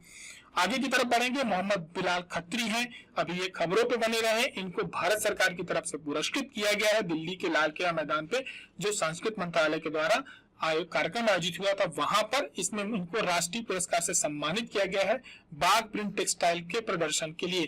तो आपसे यदि पूछा जाए मोहम्मद बिलाल खत्री किस कला से जुड़े हुए हैं तो ये बाग प्रिंट कला से जुड़े हुए हैं। इसके अलावा इन्होंने भारत के बाहर भी जो बाग प्रिंट है इसको बढ़ाने में बहुत मेहनत करी है। नए हैं, बिल्कुल नई एज के हैं, हमारे आपकी तरह युवा हैं और इस वजह से इनको सरकार की तरफ से मोटिवेशन ज्यादा दिया जा रहा है। मुख्यमंत्री कन्या विवाह योजना, ये कि अभी इसमें कुछ बदलाव किए गए। यदि आपसे पूछा जाए कि कभी इसकी शुरुआत कब से हुई थी तो इसकी जो शुरुआत हुई थी 1 अप्रैल 2006 से की गई थी। अब इसमें बदलाव क्या किया गया है, पहली बात तो ये कि पहले ये इसमें 2 विभागों के द्वारा ये चलती थी, अब इसको 1 विभाग में कर दिया गया है। तो आपसे कभी पूछ लिया जाए कि किस विभाग के द्वारा चलाई जाती तो अब ये सामाजिक न्याय विभाग के अंतर्गत आ गई। जितनी भी विधवा पेंशन है, सामाजिक सुरक्षा से संबंधित जितनी भी योजनाएं होती हैं वो सभी की सभी सामाजिक न्याय विभाग की तरफ से चलती हैं। अब इसमें क्या हो गया, पहले जो इताग्री राशि होती थी वो 51,000 दी जाती थी, इसको बढ़ा करके 55,000 रुपए कर दिया गया है और साथ में बाकी चीजें भी कुछ थोड़ा बहुत बदली हैं। ठीक है, इसके बाद आती देवारण्य योजना। ये किससे जुड़ी हुई है, ये जुड़ी हुई है आपके जो वन में वनोपज होते हैं इनके, इससे जुड़ी हुई है। यदि आपसे पूछा क्योंकि सरकार इसको पुरस्कार भी बहुत सारे मिल चुके हैं। तो इसकी शुरुआत कब से हुई थी, देवारण्य योजना, इसकी शुरुआत मध्य प्रदेश में 26 जुलाई 2021 से हुई थी और इस योजना को जो क्रियान्वित किया जाता है ये केंद्रीय ग्रामीण विकास मंत्रालय के जो और साथ में आयुष मंत्रालय है और राष्ट्रीय औषधि पौधा बोर्ड है, इसके साथ मिलकर के आयुष विभाग के द्वारा किया जाता है। क्योंकि देवारण्य योजना यानी वनों में जो क्या कहते हैं औषधियां होती हैं उनको कलेक्ट करने के लिए ये योजना चलाई जा रही है और इसमें आपके जो भी औषधि पौधे, सुगंधित पौधे हैं इनको पहले वहां से कलेक्ट करना, इसके बाद उसका भंडारण, फिर इसका विपणन, ये तीनों एक किसी भी बोलते ना एक रोजगार में 3 चीजें जुड़ी होती हैं। पहले उसको कलेक्ट करना, खनन एक तरह से आप ये बोल दी, तो पहले उसको कलेक्ट करना, उसके बाद उसको क्या कहते हैं उसमें औषधि के रूप में उसका मैन्युफैक्चरिंग करना, मैन्युफैक्चरिंग के लिए फिर यूनिट चाहिए आपको सेल्स करना। तो ये तीनों चीजें इसमें पूरी की पूरी ये योजना अपने आप में एक कंप्लीट योजना है, इसके साथ जुड़ी हुई है।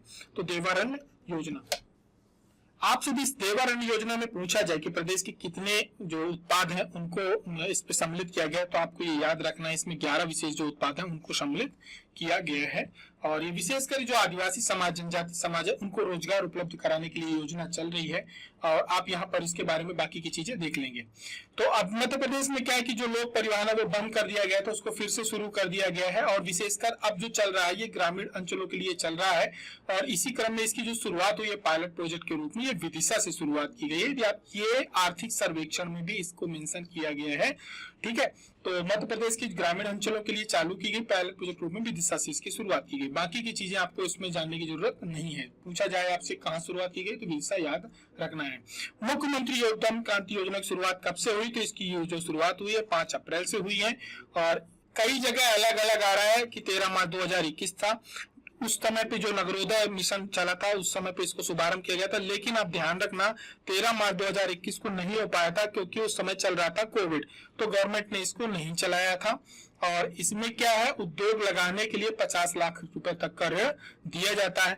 ऐसी जितनी भी योजनाएं हैं जो कि आपके उद्यम लगाने से संबंधित है, इनको अलग से 5 से 10 पन्ने में बना लीजिए, मोटे मोटे बना लीजिए। कब से शुरू हुई, उद्देश्य क्या है, एज ग्रुप क्या है, कितना लोन दिया जाता है, कितने रुपए की सब्सिडी दी जाती है, कितने प्रतिशत ब्याज पे दी जाती है, ये 4-5 बातें हैं, आप इनको रट लीजिए क्योंकि आपको इसमें प्रश्न टकराने वाला है, 101% मिलेगा ही मिलेगा। जाएगा। ठीक है, तो जितने भी जहां भी हमने आज से लेकर के एग्जाम गुरुजी में आपने करंट अफेयर पढ़ा होगा, सभी जगह सरकार का ये पंपलेट आपको मिला होगा।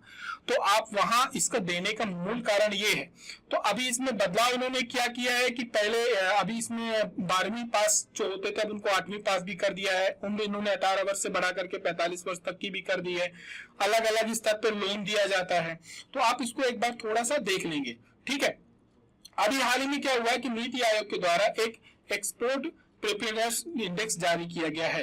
ठीक है, इसमें जो लैंडलॉक्ड स्टेट्स हैं उनमें यदि आप बात करोगे तो मध्य प्रदेश तीसरे नंबर पे है। किस पे बात हो रही है? लैंडलॉक्ड पे, और मध्य प्रदेश इस पे तीसरे नंबर पे। पहले नंबर पे हरियाणा, दूसरे नंबर पे उत्तर प्रदेश है, मध्य प्रदेश तीसरे नंबर पे। किसकी बात हो रही है यहाँ पे? एक्सपोर्ट के बारे में बात हो रही है कि ऐसे स्टेट जहां पर एक्सपोर्ट को लेकर के जो वहां की नीतियां हैं वो बहुत बिजनेस फ्रेंडली हैं, वहां पे लोगों को व्यापार करना आसान है। एक्सपोर्ट के लिए वहां पे जो बेसिक इंफ्रास्ट्रक्चर चाहिए था, लॉजिस्टिक के लिए जो जो सुविधाएं चाहिए होती वो उपलब्ध हैं। तो इस मामले में मध्य प्रदेश को तीसरा स्थान मिला है सूची पे। मध्य प्रदेश के लिए अच्छी बात है क्योंकि इसके पहले मध्य प्रदेश की जो रैंक थी वो 7th थी 2021 में, तो और इसके पहले 12वीं रैंक थी। अब मध्य प्रदेश क्या है, इस पे धीरे धीरे बढ़ा है। और इसमें साथ में पूरे ओवरऑल बात करी जाए पूरे भारतवर्ष में तो मध्य प्रदेश ने 7वां स्थान प्राप्त किया है, 7th पोजीशन पे है मध्य प्रदेश। लैंड में अन्य राज्यों की अपेक्षा, भारत के औसत की अपेक्षा अधिक अंक हासिल किया है। ठीक है, और सब पिलर इंस्टीट्यूशनल फ्रेमवर्क में मध्य प्रदेश ने 100 में 100 किया है। ठीक है, मध्य प्रदेश देश का एकमात्र राज्य है जिसने सब पिलर इंस्टीट्यूशनल फ्रेमवर्क में कंप्लीट नंबर पाए, अपने पूर्णांक में पूर्णांक पाया है। अभी क्या हुआ है कि भोपाल में Abdullah Khan hockey cup tournament का आयोजन किया था जिसको रेलवे की टीम ने जीता है, और मार्च के महीने में इसका आयोजन किया गया था। तो आपसे ये पूछा जाए कि अब्दुल्ला खान कप किससे संबंधित है, तो ये हॉकी से संबंधित है। कहाँ किया गया, आयोजित हुआ था? तो भोपाल में आयोजित हुआ था। किसने जीता है? तो रेलवे ने जीता है। कहाँ पर हुआ था? तो मेजर ध्यानचंद जो स्टेडियम है वहां पर इसका आयोजन किया गया था। आगे की तरफ बढ़ेंगे, बात करेंगे माखन नगर का गौरव दिवस कब मनाया जाएगा, तो मनाया जाएगा 4 अप्रैल को, जिस दिन माखनलाल चतुर्वेदी जी का क्या है, जन्मदिन है। और कलम के योद्धा, भारतीय आत्मा, स्वतंत्रता संग्राम सेनानी, ये इनके नाम है। उपनाम से इन्हें जाना जाता है। 4 अप्रैल 1889 को जो बाबई है उसका नाम बदल करके माखन नगर कर दिया गया है।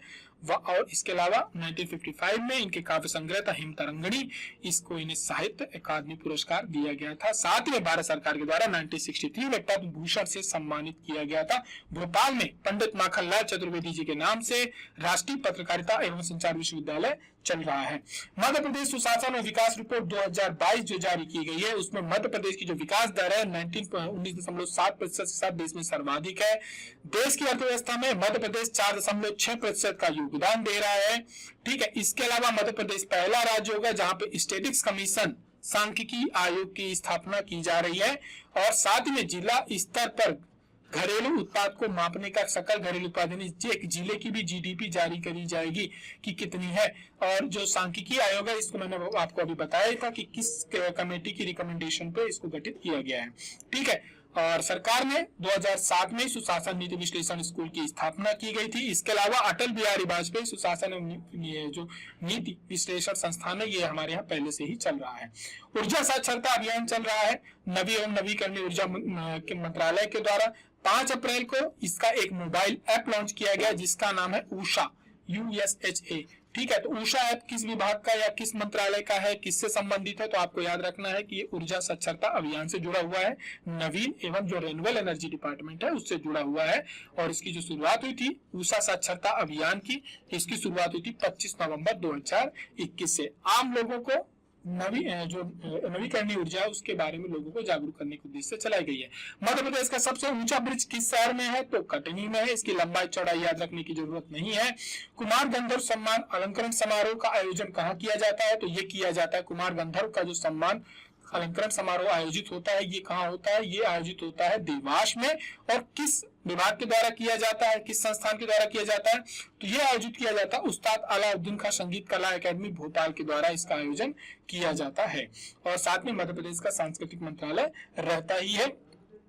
आगे की तरफ बढ़ेंगे, बात करेंगे तो देश में पहली बार मेडिकल नॉलेज शेयरिंग मिशन की शुरुआत कहाँ की गई है? तो देश में पहली बार मेडिकल नॉलेज जो शेयरिंग मिशन है इसकी शुरुआत मध्य प्रदेश में की गई है।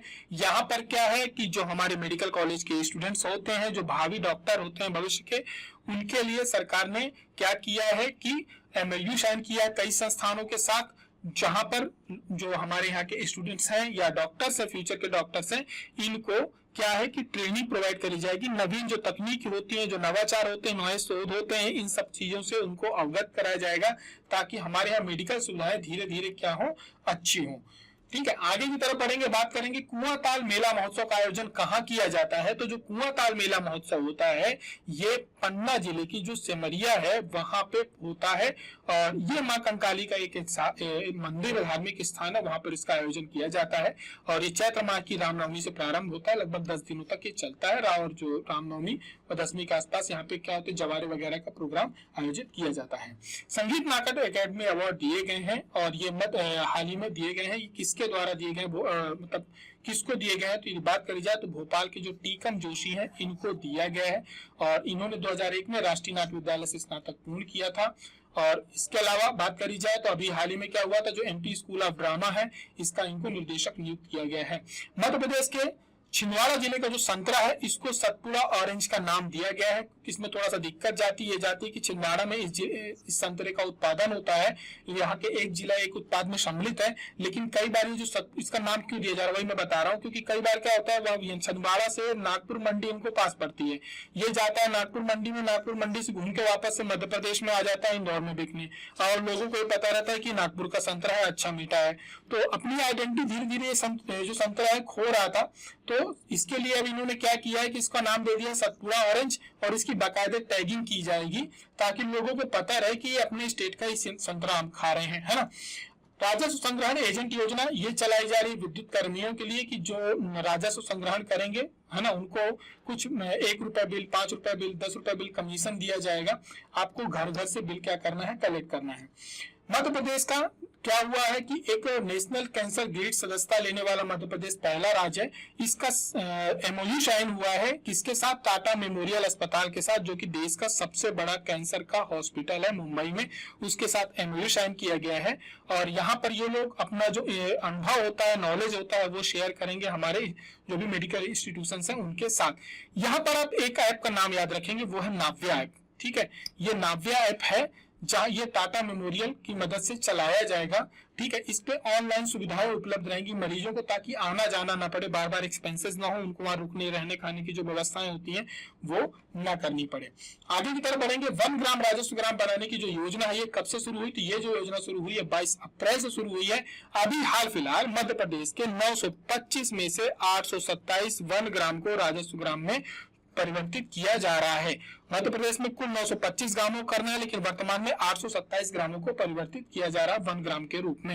1 ग्राम का मोटा मोटा आप ये जान लो कि इसमें क्या है कि अब वहां का जो ग्राम पंचायत होगा वो अपना क्या करेगा, वहां के वनों पे उनका पूरा अधिकार होगा, किस प्रकार से उनको राजस्व संग्रहित करेगा और सरकार को वो क्या करेगा, उपलब्ध कराएगा। यदि आप MPPSC प्री की तैयारी कर रहे हैं और यदि आपको नोट्स, टेस्ट सीरीज या कोर्स की आवश्यकता है तो एग्जाम गुरुजी के ऐप से आप परचेज कर सकते हैं, और ज्यादा जानकारी के लिए नीचे दिए गए नंबर पे कांटेक्ट कर सकते हैं।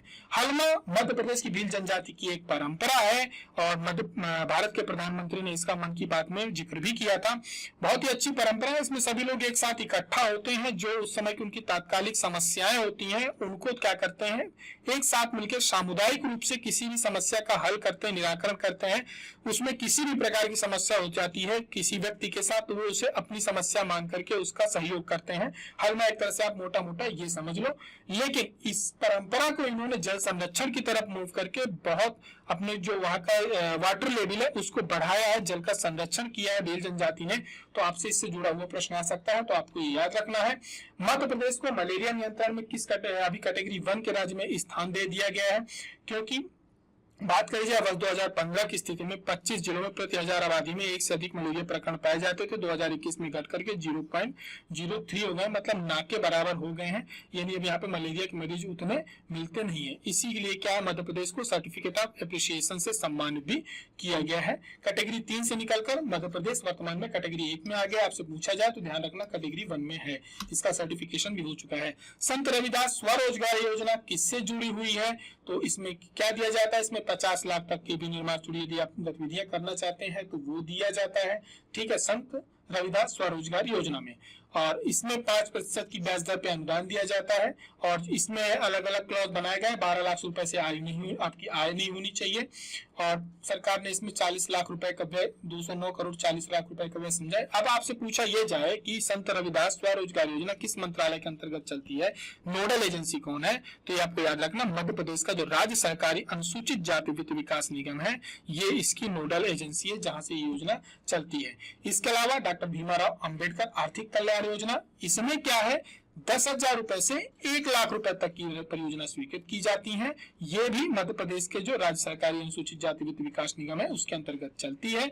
सभी योजनाओं में सिर्फ अमाउंट का डिफरेंस है। डॉक्टर भीमराव अंबेडकर में आपको 1 लाख रुपए तक की सहायता दी जाएगी। वही बात करें मुख्यमंत्री अनुसूचित जाति विशेष वित्त पोषण योजना, ठीक है, ये भी अनुसूचित जाति के लिए चलाई जा रही है। तो इसमें 2 करोड़ रुपए तक का लोन आपको मिल जाता है। और इसका थोड़ा सा प्रोसेस अलग होता है। मुख्य सचिव की अध्यक्षता में एक समिति गठित की जाएगी, उनकी अनुशंसा पर ही ये लोन आपको दिया जाएगा। ठीक है, इसमें यह है कि कम से कम 3/4 लाभार्थी अनुसूचित जाति वर्ग का होना चाहिए। आगे की तरफ बढ़ेंगे, बात करेंगे मुख्य हमारे मध्य प्रदेश का खादी एवं ग्रामोद्योग का एक फैशन शो आयोजित किया गया था। कहाँ किया गया था? ये मुंबई में किया गया था, खादी ग्राम उद्योग को आगे बढ़ाने के लिए। मध्य प्रदेश सरकार ने राज्य सरकार ने योग आयोग गठित किया है। तो योग आयोग से बनने वाले प्रश्न आपके ये है कि इसका जो आदेश है 21 जून 2022 को स्कूली शिक्षा विभाग के द्वारा जारी किया गया है। ठीक है, ये एक स्वतंत्र कार्यालय इसका स्थापित किया जाएगा। योग प्रशिक्षण केंद्र भोपाल में स्थापना होगी। लेकिन मेन मोटी बात, इसका स्कूली शिक्षा मंत्री के स्कूल शिक्षा विभाग के द्वारा चलाया जाएगा। जो इसके मंत्री होंगे, इसके पदेन अध्यक्ष होंगे। महर्षि पतंजलि संस्कृत संस्थान जो होंगे के अध्यक्ष जो होंगे, इसके उपाध्यक्ष होंगे पदेन। महर्षि पतंजलि संस्कृत संस्थान के निर्देशन पर ये इसके सचिव होंगे। साथ में राज्य शासन द्वारा योग के क्षेत्र में कार्य रखने वाले 5 अशासकीय सदस्य मनोनीत किए जाएंगे। इनका कार्यकाल 5 वर्षों का रहेगा योग के प्रचार प्रसार में। मध्य प्रदेश का विद्यालय है उज्जैन का माधव विज्ञान महाविद्यालय, पहला विद्यालय है जिसको नेक का A++ क्या दिया गया है, मूल्यांकन उसका किया गया है। यहाँ की सुविधाएं अच्छी हैं। मध्य प्रदेश एकेडमी की खिलाड़ी है रूबीना फ्रांसिस, कहाँ की रहने वाली हैं? ये जबलपुर की रहने वाली हैं। अभी इन्होंने क्या किया है, विश्व कप में अपना तीसरा स्वर्ण पदक जीता है। रूबीना फ्रांसिस का आपको नाम याद रखना है। ठीक है, शूटिंग से जुड़ी हुई है। आगे की तरफ बढ़ेंगे, ऐश्वर्य प्रताप सिंह है, ये भी किसके खिलाड़ी है? शूटिंग एकेडमी के हैं। ये लगातार मध्य प्रदेश के लिए गोल्ड जीत करके आ रहे हैं। इन्होंने ISF में विश्व कप में स्वर्ण पदक जीता है और ये इनका दूसरा है। 7वीं ओलंपिक में भी भारत का क्या कर चुके हैं, प्रतिनिधित्व कर चुके हैं। कहाँ के रहने वाले हैं ऐश्वर्य? तो ऐश्वर्य रहने वाले हैं कहाँ के, खरगोन के। प्रदेश की पहली GPF अदालत कहाँ आयोजित की गई थी? सीधी बात है, मध्य प्रदेश का जो हाई कोर्ट है जबलपुर में है। तो वहां पर पहली GPF वो वाला GPF नहीं है। इसमें जो सामान्य निधि होती है, ठीक है, कर्मचारियों के, उससे जुड़ी हुई जो भी समस्याएं उनकी चल रही थी, परेशान हो रहे थे, उन सब चीजों को लेकर के जो हमारे यहाँ का महालेखा कार्यालय है ग्वालियर का, वो जबलपुर में बैठा था, उनकी समस्याएं सॉल्व किया था। हेल्थ एक प्रशिक्षण कार्यक्रम शुरू किया गया है। ठीक है, ये पूरे देश में चल रहा है। तो ये किससे जुड़ा हुआ है? तो ये ध्यान रखना, ये 2 मंत्रालय चला रहे हैं। एक तो आपका केंद्रीय ग्रामीण कृषि विकास मंत्रालय, मत्स्य और पशुपालन डेयरी मंत्रालय के द्वारा ये चलाया जा रहा है। इसमें क्या होता है कि जो विशेषकर जो राज्य ग्रामीण आजीविका मिशन है उसके अंतर्गत जो ऐसी महिला समूह उनको पशु सखी के रूप में क्या किया जा रहा है, ट्रेन किया जा रहा है। जो क्योंकि ये लोग क्या होता है, गांव में रहते हैं और पशु चिकित्सा से जुड़ी हुई जो भी एक थोड़ी छोटी जानकारी उनको दी जा रही है कि कान की टैगिंग करना या बाकी चीजें, पशुधन बीमा, ये सब कार्य में उनको सहयोग करना। एक तरह से आप ये मानो कि जैसे आंगनबाड़ी में सहायिका होती है ना, उसी तरीके की इसको प्रशिक्षण कार्यक्रम देकर उनको रोजगार उपलब्ध कराया जा रहा है। आगे की तरफ बढ़ेंगे, मध्य प्रदेश की पहली यूथ महापंचायत कब लगाई गई थी? तो याद रखना है 23 से 24 जुलाई 2022 को, जब शहीद चंद्रशेखर आजाद जी की 116वीं जयंती थी। इसके उपलक्ष्य में भोपाल के रविंद्र भवन कन्वेंशन में महा यूथ पंचायत का आयोजन किया गया था। और लगभग सभी जगह एनसीसी और एनएसएस से जुड़े हुए जो युवा हैं वो वहां पर पहुंचे थे। ठीक है, आगे की तरफ बढ़ेंगे। 68वें नेशनल फिल्म अवार्ड 2020 में मध्य प्रदेश को मोस्ट फिल्म फ्रेंडली का स्टेट का अवार्ड मिला है। मतलब यहाँ पे मूवियां बनाने के लिए आपको बहुत आसानी होती है, आपको बहुत ज्यादा कागजों पे या ऑफिसों पे भागा दौड़ी नहीं करनी पड़ती। यहाँ का एनवायरमेंट भी अच्छा है, पूरी तरह से सहयोग मिलता है इस चीज का। 68वें फिल्म फेस्टिवल पे मध्य प्रदेश को अवार्ड दिया गया है। ठीक है, और सरकार के द्वारा बोला गया है कि मध्य प्रदेश में ट्राइबल म्यूजियम द्वारा एक राज्य फिल्म का वो बनाया जाएगा। और आगे की तरफ बात करेंगे, इंडिया इनोवेशन इंडेक्स में मध्य प्रदेश किस स्थान पर है? तो इंडिया इनोवेशन इंडेक्स जो जारी किए गए हैं, मध्य प्रदेश इस पे 13वें स्थान पर है। अभी क्या हुआ है कि 21 जुलाई को उस समय पे जो उपाध्यक्ष थे सुमन बेरी, इनके द्वारा ये इंडेक्स जारी किया गया था। और 2021 में मध्य प्रदेश को जो 17 प्रमुख राज्यों में मध्य प्रदेश को 13वां स्थान मिला है। ठीक है, छत्तीसगढ़ इसमें सबसे नीचे पे है। आगे की तरफ बढ़ेंगे, बात करेंगे खनिज विकास में सक्रिय योगदान के लिए मध्य प्रदेश को 2 श्रेणियों में प्रथम और द्वितीय पुरस्कार मिला है। ये खनन के लिए क्या क्या है, 2 श्रेणियां निर्धारित की गई थी, इसमें उत्खनन, नीलामी और खानों का संचालन। ये सारी प्रोसेस अब मध्य प्रदेश में हो गई है ऑनलाइन। खननों का जो टेंडर वगैरह निकलते हैं वो ऑनलाइन निकलते हैं, नीलामी अच्छे से हो रही है, ईमानदार से हो रही है। इन सब चीजों पे मध्य प्रदेश को क्या किया गया है, सम्मानित किया गया है। ठीक है, ये पुरस्कार मध्य प्रदेश के खनिज मंत्री बृजेंद्र प्रताप सिंह इन्होंने लिया है। आगे की तरफ बढ़ेंगे, बात करेंगे राज्य सरकार ने प्रदेश के उत्कृष्ट अधिकारी कर्मचारियों को के लिए विशेष पुलिस से जुड़े हुए जो हमारे पुलिस विभाग के जो अधिकारी कर्मचारी होते हैं उनके लिए रुस्तम जी अवार्ड जो बंद हो गया था, इसको फिर से चालू कर दिया है। आपसे ये पूछा जाएगा तो आपसे ध्यान रखा जाएगा कि 3 श्रेणियों में अवार्ड दिया जाता है। 61 पुलिस कर्मियों को दिया जाता है। 50,000 रुपए से लेकर के 5 लाख रुपए तक की पुरस्कार राशि दी जाती है। इसमें मेडल कौन से होते हैं? एक तो परम विशिष्ट मेडल होता है जिसमें 5 पुरस्कार होते हैं, 5-5 लाख रुपए के। अति विशिष्ट पुरस्कार 6 पुरस्कार होते हैं, 2-2 लाख रुपए के। विशिष्ट श्रेणी के 50,000 रुपए के 50 पुरस्कार दिए जाते हैं। ठीक है, ये काफी समय से बंद था, अब इसको फिर से शुरू कर दिया गया है। कितनी श्रेणियों में दिया जाता है? तो 3 श्रेणियों में दिया जाता है। सर्वाधिक राशि कितनी है? 5 लाख रुपए है। 50,000 रुपए से लेकर 5 लाख रुपए तक की दी जाती है राशि। एनएफएसए के लिए जो राज्य रैंकिंग सूचकांक जारी किया गया है, इसमें मध्य प्रदेश 6वें स्थान पर है। पहले स्थान पर कौन है? उड़ीसा है।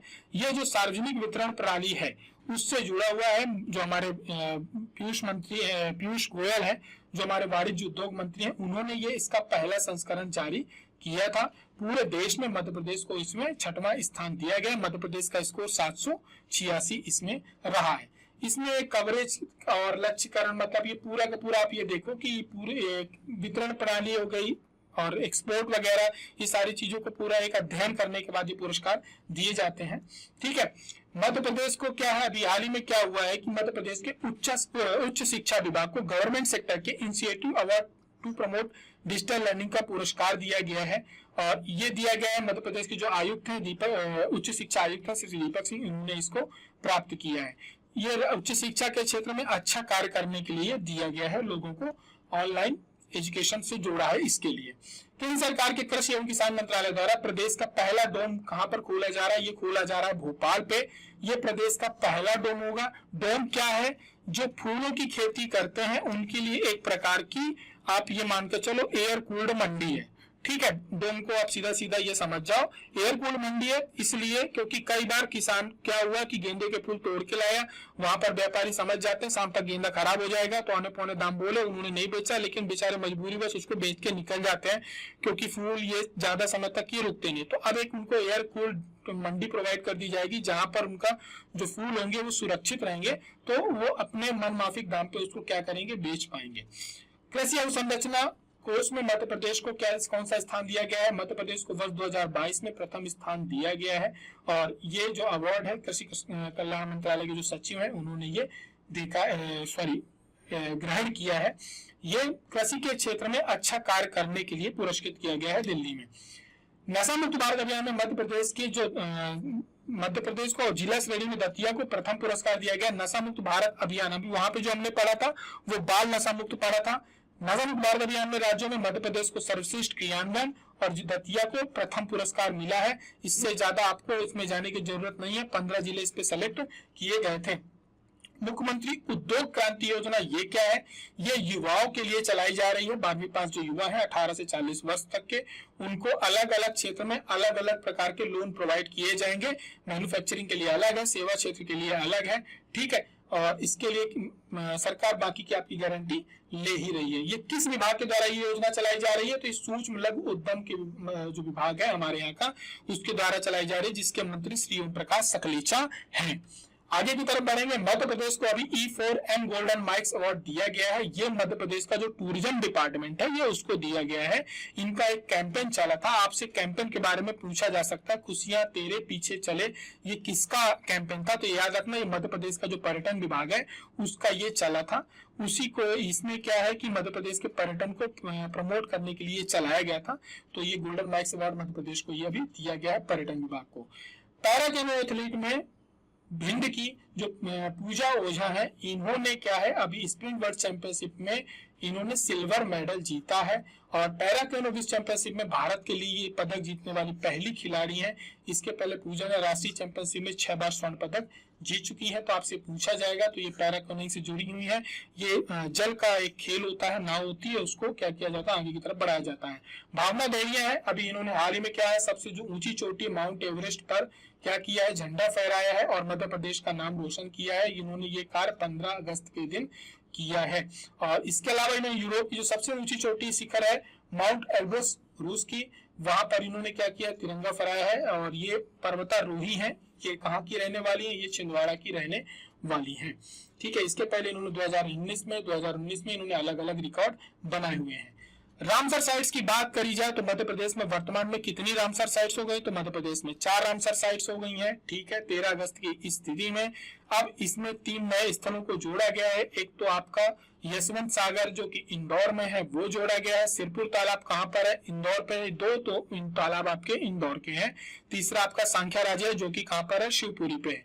ये तीनों साइट्स को जोड़ दिया गया। भोपाल का जो छोटा तालाब और बड़ा तालाब मिलाकर के तालाब था वो पहले ही था। इस प्रकार मध्य प्रदेश की 4 साइट्स हैं जो रामसर साइट्स में आ गई हैं, संरक्षित की जाएंगी। वर्तमान में भारत की कितनी हो गई है संख्या? तो 75 हो गई। सर्वाधिक कहाँ की है? तो तमिलनाडु की है। इसके बाद उत्तर प्रदेश के 10 स्थल हैं। आगे की बात करेंगे, मध्य प्रदेश का जो मांडू पर्यटन स्थल है इसको अभी बेस्ट हेरिटेज डेस्टिनेशन के लिए आउटलुक ट्रेवलर की तरफ से पुरस्कार दिया गया है। दिल्ली में प्रोग्राम आयोजित हुआ था, वहां पर ये पुरस्कार दिया गया है। मध्य भारत के पहले टॉय क्लस्टर का शुभारंभ कहाँ किया गया है? तो ये मध्य प्रदेश में किया गया है। 27 अगस्त 2022 को मुख्यमंत्री श्री चौहान ने इंदौर के अमरदास हॉल में इसकी शुरुआत करी है। इंदौर इंटरनेशनल टॉय क्लस्टर, इसका इन्होंने वर्चुअली इसका शिलान्यास किया हुआ है। और साथ ही में अभी मध्य प्रदेश में टोटल 42 क्लस्टर स्वीकृत किए गए हैं। और जिनमें से एक टॉय क्लस्टर जो है ये कहाँ पर लगाया जाएगा? वो इंदौर पे लगाएगा। फिर अलग अलग चीजों के क्लस्टर्स होंगे, मेडिकल से जुड़ा हुआ, अन्य चीजों से जुड़ा हुआ। स्वच्छता सर्वेक्षण 2022 की बात करी जाए तो मध्य प्रदेश देश में सबसे स्वच्छ राज्य रहा है। इंदौर को 6वीं बार देश का सबसे स्वच्छतम शहर घोषित किया गया है। मध्य प्रदेश को 100 से अधिक शहरों वाले राज्यों की श्रेणी में सबसे स्वच्छ राज्य और इंदौर को देश का स्वच्छतम शहर का अवार्ड दिया गया है। कुल मिलाकर यदि पूरे सर्वेक्षण में बात करी जाए तो प्रदेश को 16 राष्ट्रीय अवार्ड दिए गए हैं। ये आर्थिक सर्वेक्षण में भी आपको पढ़ने को मिलेगा। ठीक है, प्रदेश के 99 नगरीय निकायों को स्टार रेटिंग दी गई है। 2021 में इसमें 27 शहरों को मिली थी, इस बार 99 को मिली है। भोपाल को 5 स्टार, देश का सबसे स्वच्छ संवहनी राजधानी का अवार्ड मिला है। और इंदौर को 7 स्टार रेटिंग दी गई है। उज्जैन को 1 लाख की से अधिक जनसंख्या की श्रेणी में सर्वश्रेष्ठ नागरिक सहभागिता का सम्मान मिला है। 1 लाख से 3 लाख तक की जनसंख्या में सीजन फीडबैक का अवार्ड छिंदवाड़ा को दिया गया है। इंडियन स्वच्छता लीग में उत्तम प्रदर्शन करने के लिए उज्जैन और खजुराहो को नेशनल अवार्ड भी दिया गया है। आगे की तरफ बढ़ेंगे। 68वें फिल्म महोत्सव पे मध्य प्रदेश की फिल्म है मादल के बोल, इसको रजत कमल पुरस्कार से सम्मानित किया गया है बेस्ट एथनोग्राफिक फिल्म की श्रेणी में। मादल के बोल के जो डायरेक्टर है वो कौन आपसे पूछे जाए तो श्री राजेंद्र चांगले हैं। इनको ये लगातार अवार्ड पा रहे हैं और ये विशेषकर जो ट्राइब्स होते हैं उन पर ये बहुत ज्यादा मूवियां बनाते हैं।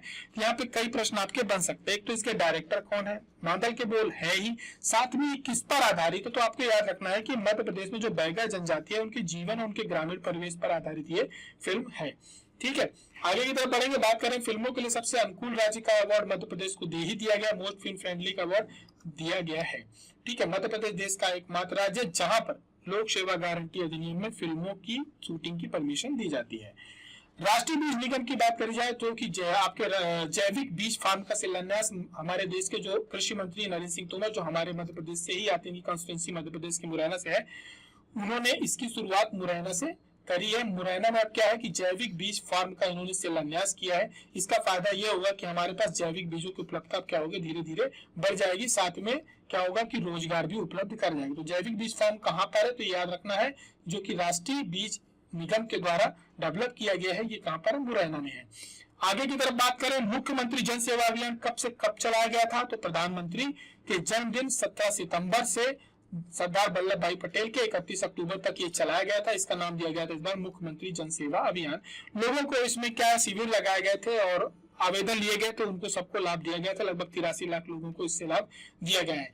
Best emerging state in millet promotion, मोटे अनाजों के प्रमोशंस के लिए मध्य प्रदेश को अभी पुरस्कृत किया गया है केंद्र सरकार के द्वारा, क्योंकि सरकार जो केंद्र हमारा स्टेट है इस पे बहुत ज्यादा एक्टिव है और बढ़ चढ़ करके हिस्सा ले रहा है। लेकिन किस उसके लिए दिया गया है, तो ये याद रखना है कि बाजरा के उत्पादन को बढ़ावा और संवर्धन के लिए उभरते राज्य में पुरस्कार की श्रेणी में इसको सम्मानित किया गया है। संयुक्त राष्ट्र के द्वारा 2023 का वर्ष मिलेट्स ईयर घोषित किया जा चुका है। मध्य प्रदेश को कितने राष्ट्रीय पर्यटन पुरस्कार दिए गए हैं, तो ये दिए गए हैं 8 अलग अलग चीजों के लिए अलग अलग दिए गए हैं। पर्यटन के लिए उज्जैन को दिया गया है, अलग अलग क्षेत्रों के लिए अलग अलग अवार्ड दिए गए हैं। ये हमें याद रखना है। वाइल्ड लाइफ में पेंच टाइगर रिजर्व को दिए गए हैं, वहां के जो कर्मचारी है उनको दिया गया है। ठीक है। राष्ट्रीय लता मंगेशकर पुरस्कार सम्मान 2021 से सम्मानित किया गया है। तो 2019, 20, 21 3 वर्षों के पुरस्कार दिए गए हैं। तो यदि आप बात करोगे 2019 का जो पुरस्कार दिया गया है ये शैलेंद्र सिंह को दिया गया है। 2020 का जो पुरस्कार दिया गया है आनंद मिलिंद को दिया गया है। 2021 का जो पुरस्कार दिया गया है कुमार सानू को दिया गया है। अलका याग्निक की यहाँ फोटो जरूर है, लेकिन उनको सम्मान नहीं मिला, वो परफॉर्म करने यहाँ पर आई हुई थी। शुरुआत 1984 से हुई थी। 2 लाख रुपए का पुरस्कार दिया जाता है। संगीत निर्देशन और पार्श्व गायन के लिए दिया जाता है, जिनमें से आनंद मिलिंद संगीत निर्देशक हैं, ये गायक हैं, शैलेंद्र सिंह निर्देशक और गायक दोनों हैं। सूर्य शक्ति अभियान किससे जुड़ा हुआ है, तो आप सीधा समझ जाओ कि गांव में सौर ऊर्जा इंस्टॉल करवाया जा रहा है सूर्य शक्ति अभियान के तहत। इसमें क्या है, ये अपने आप का एक अनूठा प्रोग्राम है और ये करने वाला मध्य प्रदेश पहला राज्य है। और अभी सरकार ने ये किया है कि जो वहां पे शासकीय भवन है, पंचायत भवन हो गए, आपके बाकी के जो भवन होते हैं, प्राथमिक स्वास्थ्य केंद्र हो गए, यहाँ पर स्ट्रीट लाइट जो लगाई जाएंगी वो सोलर लगाई जाएंगी, ताकि उनका बिल पंचायत को न देना पड़े। फिर धीरे धीरे लोगों के अंदर मोटिवेशन आएगा कि हमारे तो बिजली की बचत हो रही है। तो किसानों की जेब से जो पैसा इधर की तरफ जाता है बिजली के बिल में, यदि नहीं जाता है, यदि वो नहीं जमा करते, तो अगली सरकार आती तो घोषणा कर देती है हम बिजली का बिल माफ कर देंगे, पर वो जाता हमारे आपकी जेब से ही है, घूम के वो ये वाला घूम के जाता है। ठीक है। लेकिन जब सोलर पैनल लग जाएंगे तो ये वाला एक जो कंटक है ये खत्म ही हो जाएगा। ठीक है। तो इन सब उद्देश्यों से चालू किया जा रहा है, लोग मोटिवेट हो, ज्यादा से ज्यादा सौर ऊर्जा का प्रयोग करें। तो इससे क्या होगा, पंचायतों का जो 1000 करोड़ का बिल होगा ये बचेगा, साथ में कार्बन क्रेडिट का लाभ भी उनको दिया जाएगा, बाकी चीजें भी उनको मोटिवेट करने के लिए सरकार इसके अंतर्गत करेगी, सूर्य शक्ति अभियान के अंतर्गत। आगे की तरफ बढ़ेंगे, बात करेंगे मध्य प्रदेश में सोया सीड्स पार्क खोला जाएगा। ये कहाँ खोला जाएगा, मध्य प्रदेश में जो सोया सीड्स पार्क है ये इंदौर में खोला जाएगा। ठीक है। सोया सीड्स पार्क की स्थापना की जा रही है और ये जो कर रहा है ये सरकार के जो सोयाबीन प्रोसेसर एसोसिएशन है इनके द्वारा एक स्थापित किया जाएगा। IT पार्क की तरह सोया पार्क होगा। यहाँ पर किसानों को नवीन जो बीज है, प्रोडक्टिविटी किस तरह से बढ़ाए, सोयाबीन का उत्पादन किस प्रकार से बढ़ाए, मार्केट उपलब्ध कराना, ये सारी गतिविधियां वहां पर रहेंगी। मध्य प्रदेश के जो कृषि मंत्री हैं श्री कमल पटेल हैं। देश के सबसे पहले साइंटिस्ट मेमोरियल की स्थापना कहाँ की जा रही है, तो देश के पहले साइंटिस्ट मेमोरियल की स्थापना उज्जैन में की जा रही है। देश के पहले साइंटिस्ट मेमोरियल की स्थापना। ठीक है। साइंस मेमोरियल तो है लेकिन साइंटिस्ट मेमोरियल नहीं है, तो ये कहाँ पे की जा रही है, उज्जैन का जो तारा मंडल है वहां पर साइंटिस्ट मेमोरियल की जाएगी। साथ ही में जबलपुर और उज्जैन में एक रीजनल साइंस सेंटर भी खोला जाएगा। इसके लिए वैज्ञानिकों की एक अलग अलग बोर्ड बनाया जाएगा जो उस पर क्या करेंगे, इस पर रिसर्च करेंगे और सरकार के साथ उसको साझा करेंगे। विज्ञान प्रौद्योगिकी मंत्री कौन है, तो श्री ओम प्रकाश सकलेचा है। आगे की तरफ बात करें, मध्य प्रदेश की सबसे लंबी रेल सुरंग कहां पर है, तो यहाँ पर आप ये ध्यान रखना कि ये लंबी रेल सुरंग तो आपको ठीक है पता है कि सिंसी सिंगरौली में, लेकिन ये 2 जिलों को जोड़ती है। कौन कौन से जिले, एक तो आपका रीवा है और सीधी है। ये इन 2 जिलों के बीच में बनाई गई है, इन दोनों को ये जोड़ती है। ये ललित सिंगरौली जो रेलवे लाइन जा रही है उस पर बनाई जा रही है। ठीक है। बाकी की चीजें आपसे इसमें एक बार नहीं पूछेगा, लेकिन 2 जिलों को लेकर के आपसे पूछ सकता है। लंबाई 3.33 किलोमीटर यानी 33 1 मीटर है। आगे की तरफ बढ़ेंगे, बात करेंगे हिंदी में मेडिकल की पढ़ाई शुरू करवाने वाला देश का पहला राज्य कौन सा है, तो हिंदी में मेडिकल की पढ़ाई शुरू करने वाला मध्य प्रदेश जो है देश का पहला राज्य है।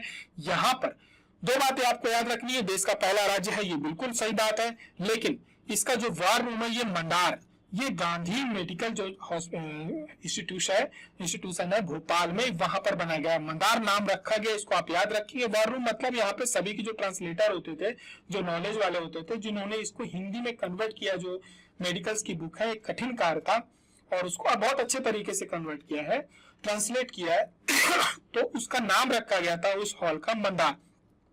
वो स्थापित किया गया कहां पर, ये जो गांधी मेडिकल कॉलेज है भोपाल, यहाँ पर किया गया है। ठीक है, 8 भाषाओं में इन पुस्तकों को अनुवादित किया गया है। अब धीरे धीरे इंजीनियरिंग और मेडिकल की पढ़ाई भी इस पे की जाएगी। आगे की तरफ बात करेंगे कि मध्य प्रदेश में भामाशाह पुरस्कार किस क्षेत्र पे दिए जाते हैं, तो आप ये याद रखना है कि ये जो पुरस्कार दिए जाते हैं मध्य प्रदेश सरकार का जो वाणिज्य मंत्रालय है, वित्त डिपार्टमेंट है, ये उसके द्वारा दिए जाते हैं। ये उन लोगों को दिए जाते हैं भामाशाह पुरस्कार जो अपना टैक्स समय पर और ईमानदारी के साथ भरते हैं। इसकी शुरुआत कब से हुई थी? योजना 2008 से शुरू की गई थी। भामाशाह के बारे में यदि आप बात करें तो इन्होंने 1576 में जो हल्दी घाटी युद्ध के पश्चात जब महाराणा प्रताप के पास उनके पास कोई एक इनकम ऑफ सोर्स नहीं था, पैसों की बहुत कमी थी, तो इन्होंने क्या किया था, अपना पूरा का पूरा खजाना जो था वो उनको सौंप दिया था। लगभग उस समय 20 लाख असरफियां सोने रत्न इन्होंने दे दिए थे। तो यानी इन्होंने एक बहुत बड़ा कार्य किया था, इन्हीं के नाम पर यह पुरस्कार रखा गया है। अब बात करी जाए परिक्रमाएं कई बार पूछी जाती हैं, तो यहाँ पर बात होगी लघु परिक्रमा पंचकोशी यात्रा की। तो ये कहाँ आयोजित की जाती है? तो ये ओंकारेश्वर में आयोजित की जाती है। और ये पंचकोशी लघु पंचकोशी यात्रा की यहाँ पर बात हो रही है। जो हमारे नर्मदा नदी है उसके चारों तरफ आयोजित की जाती है, मंगलेश्वर महादेव के पास। ठीक है, खंडवा खरगोन से लगभग वहां लोग सम्मिलित होते हैं। 75 किलोमीटर की यात्रा होती है। सागर का गौरव दिवस कब मनाया जाएगा? तो सागर का जो गौरव दिवस मनाया जाएगा वो 26 नवंबर को मनाया जाएगा, जब डॉक्टर हरि सिंह गौर जी की जयंती होगी उसके उपलक्ष्य में। और वहां पर कांस्य की अष्ट धातु की सबसे ऊंची प्रतिमा सागर पर अटल बिहारी वाजपेयी की स्थापित की जाएगी। वहां पर एक पार्क भी बनाया जाएगा। देश का पहला महिला इंडस्ट्रियल पार्क कहां पर क्या डेवलप किया जा रहा है? ये किया जा रहा है पीथमपुर में। देश का पहला महिला इंडस्ट्रियल पार्क बनाया जाएगा, लगभग 2000 एकड़ पे बनेगा। और यहाँ पे लगभग 50 एकड़ की जो जमीन है महिला उद्यमियों के लिए क्या की जाएगी? आरक्षित की जाएगी। और पीथमपुर के वहां पे कार्यक्रम था, वहां पे मुख्यमंत्री ने घोषणा इसकी करी है। दुनिया की पहली वैदिक घड़ी कहां पर लगाई जा रही है? तो दुनिया की जो पहली वैदिक घड़ी है वो उज्जैन में लगाई जा रही है। ये जो जीवाजी वेधशाला है वहां पर ये विकसित की जा रही है। इसका अभी क्या हुआ, आधारशिला रखी गई है। यहाँ पर क्या होगा, जो गणना होगी वो वैदिक आधार पर की जाएगी। ठीक है, ये ऐसा नहीं कि कोई अलग प्रकार से घड़ी है। 24 घंटे जो होंगे उनको जो वैदिक मुहूर्त होते हैं उन पर इसको बांटा गया है और सूर्य के साथ जो हमारी स्थिति के तालमेल बिठाएगी। ठीक है, और इसके लिए एक अलग से ऐप भी लॉन्च किया जा रहा है। अब आगे की तरफ बात करें, मुख्यमंत्री उत्कृष्टता पुरस्कार। 3 पुरस्कार इस वर्ष जब मध्य प्रदेश अपना स्थापना दिवस मना रहा था तो मुख्यमंत्री के द्वारा क्या की गई है, घोषणा भी की गई, साथ में इसको पुरस्कृत भी किया गया है लोगों को। ठीक है, तो आपको ये याद रखने हैं। पहली बात तो ये कि जो मुख्यमंत्री उत्कृष्टता पुरस्कार है इसकी संख्या कितनी होगी? तो 15 होगी। एक बार आपसे ये ना भी पूछा जाए तो इसमें 10 लाख रुपए की राशि दी जाती है। अब मोटी बात ये ध्यान रखनी है ये कि इस पे जो पात्र होंगे ये दी किसको जाएगी? पहली बार है कि शासकीय सेवकों को ये पुरस्कार दी जाएगी। जो गवर्नमेंट एम्प्लॉय हैं उनको ये दी जाएगी, जो अच्छा कार्य करेंगे ये उनके लिए है। 6 श्रेणियों की अलग अलग दी कब जाएगी? मध्य प्रदेश के प्रत्येक वर्ष जब मध्य प्रदेश अपना स्थापना दिवस मनाएगा तब। और ये 1 मार्च से, ये ऐसा नहीं है 1 मार्च से 31 मार्च, यानी उस वर्ष जिन्होंने अच्छा कार्य किया होगा उनको ये दी जाएगी पूरे वित्तीय वर्ष में। इसके अलावा मुख्यमंत्री उत्कृष्टता नवाचार पुरस्कार ये भी शासकीय सेवकों के लिए है। तीनों पुरस्कार शासकीय सेवकों के लिए चालू किए गए हैं। 15 पुरस्कार दिए जाएंगे, इसमें 1 लाख रुपए तक की राशि दी जाएगी। ये क्या होगा, ये उनको, ये बाकी मिलने की डेट सब कुछ वही रहेगी। ये उन लोगों को दिया जाएगा जो कुछ नया करेंगे, ये उनको दिया जाएगा। मध्य प्रदेश गौरव सम्मान, ये प्रदेश के नागरिक या किसी संस्था को अलग अलग श्रेणियों में जो असाधारण कार्य करेंगे ये उनको दिया जाएगा। ये 10 पुरस्कार दिए जाएंगे, 5 लाख रुपए की ये पुरस्कार राशि दी जाएगी। ठीक है, ये सब कुछ कब मिलना है? ये मिलना है मध्य प्रदेश जब अपना स्थापना दिवस 1 नवंबर को मनाएगा तब। आगे की तरफ बात करेंगे तो बताएंगे कि रक्षा मंत्रालय के उसमें सानिध्य में हमारे देश की जो राष्ट्रपति हैं इन्होंने maximum micro world containment laboratory यानी BSL-4 का शिलान्यास किया है। ये कहाँ किया है? ये ग्वालियर पे किया है। DRDO पे रक्षा अनुसंधान और विकास स्थापना इन्होंने करी है। और ये जो BSL-4 लैब है ये देश की दूसरी और रक्षा मंत्रालय के अंतर्गत ये पहली लैब होगी। अभी क्या जो कोरोना बीमारी आई थी उस पे जो अध्ययन किए जाते हैं वो इसी प्रकार की लैबों पे किए जाते हैं। यहाँ पर उनका डेटा संग्रहित करके रखा जाता है और ये बहुत ही ज्यादा एक सेंसिटिव लैब होती है। तो ये लैब जो बनाई जाती है रक्षा मंत्रालय के अंतर्गत है। इसके कई ले आप ये मान के चलो कि आप अपनी सांस जो बाहर से भर के जाते हैं वो यहाँ पे लेके नहीं जा सकते, एक हवा भी बाहर नहीं निकलती। इसको बहुत एक अलग तरीके से बनाया जाता है। जहाँ पर कोरोना वायरस जैसी अन्य बीमारियां होती हैं, जो जैविक बीमारियां होती है, उन पर यहाँ पर रिसर्च किया जाता है और वेपन्स भी बनाए जा सकते हैं इस प्रकार के। चाइना से जो ये वायरस लीक हुआ था ऐसा कहा जाता है, वो इसी प्रकार की एक लैब थी जहां से ये लीक हुआ था। ठीक है, इसकी सुरक्षा लेकिन बहुत ही अच्छे स्तर पर होती है। आगे की तरफ बात करेंगे, राष्ट्रीय खेल और साहसिक पुरस्कार जो 2022 हैं दिए गए हैं, इनमें मध्य प्रदेश की सुमा सिद्धार्थ सिरूर है, इनको दिया गया है द्रोणाचार्य पुरस्कार। ये आपको याद रखना है। ये शूटिंग एकेडमी जो है उसकी क्या है, क्या कहते हैं, टीचर है, ठीक है, गुरु है, उनको ये पुरस्कृत किया गया। तो इनका नाम आपको याद रखना है। इनको द्रोणाचार्य पुरस्कार से सम्मानित किया गया है, सुमा सिद्धार्थ सिरूर। ठीक है, ये पैरा शूटिंग कोच है। प्रदेश का पहला काकून बाजार कहाँ बनाया जाएगा? ये प्रदेश का पहला काकून बाजार जो होगा ये रेशम मंडी होगी। ठीक है, और ये रेशम संचालन बोर्ड के द्वारा नर्मदापुरम पे जो वहां की माला खेड़ी है वहां पर शुरू की गई है। और यहाँ पे आसपास के जितने जहां पर भी रेशम का उत्पादन होता है उनके लिए एक मंडी की स्थापना करी गई है। ठीक है, रेशम संचालन की बात करी जाए तो 1 सितंबर 1984 को पंचायत ग्रामीण विकास के अंतर्गत इसका गठन किया गया था। फिर इसको अलग से उद्योग के रूप में कर दिया गया। देश का पहला शासकीय पंचकर्म सेंटर कहाँ खोला गया है? तो देश का जो पहला शासकीय पंचकर्म सेंटर है ये भोपाल का जो आयुर्वेद संस्थान है, पंडित खुशीलाल शर्मा शासकीय आयुर्वेद संस्थान, यहाँ पर खोला गया है। इसको आयुर्वेद संस्थान को सुपर स्पेशलिटी के रूप में और वेलनेस केंद्र के रूप में विकसित किया जा रहा है। जैसे अभी एलोपैथी की जो भी हमारे डिस्ट्रिक्ट में सुपर स्पेशलिटी हॉस्पिटल है वो एलोपैथिक के हैं, ये आयुर्वेदिक का और पंचकर्म का, जिसमें किसी प्रकार की दवा ना देकर के, आपने देखा होगा शहद खोपड़ी पे डालते हैं तो फिर छूता है ना मसाज उसाज टाइप का होता है। ये पंचकर्म विधि होती है, बहुत ही अच्छी विधि होती है। इसमें आहार, आपका आहार के माध्यम से, योग के माध्यम से ही लोगों को ठीक करने का प्रयास किया जाता है। आप खुद से अपने स्वयं को ठीक करिए, एक तरह का फिजियोथेरेपी होती है। आगे की तरफ बात करेंगे, मुख्यमंत्री युवा इंटर्नशिप योजना।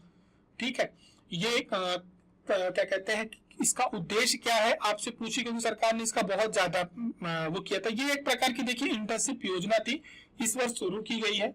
और इसमें इंटर्नशिप मतलब कि आपको ट्रेंड किया जाएगा, आपकी योग्यता ग्रेजुएशन के हिसाब से आपको इंटर्नशिप दी जाएगी, ताकि आपको, जैसे कई बार एक्सपीरियंस मांग लिया जाता है, आपके पास नहीं होता है, तो इसमें इंटर्नशिप करा देने के बाद से उसको क्या हो जाता है कि इंटर्नशिप वो होता है, एक्सपीरियंस में काउंट हो जाता है।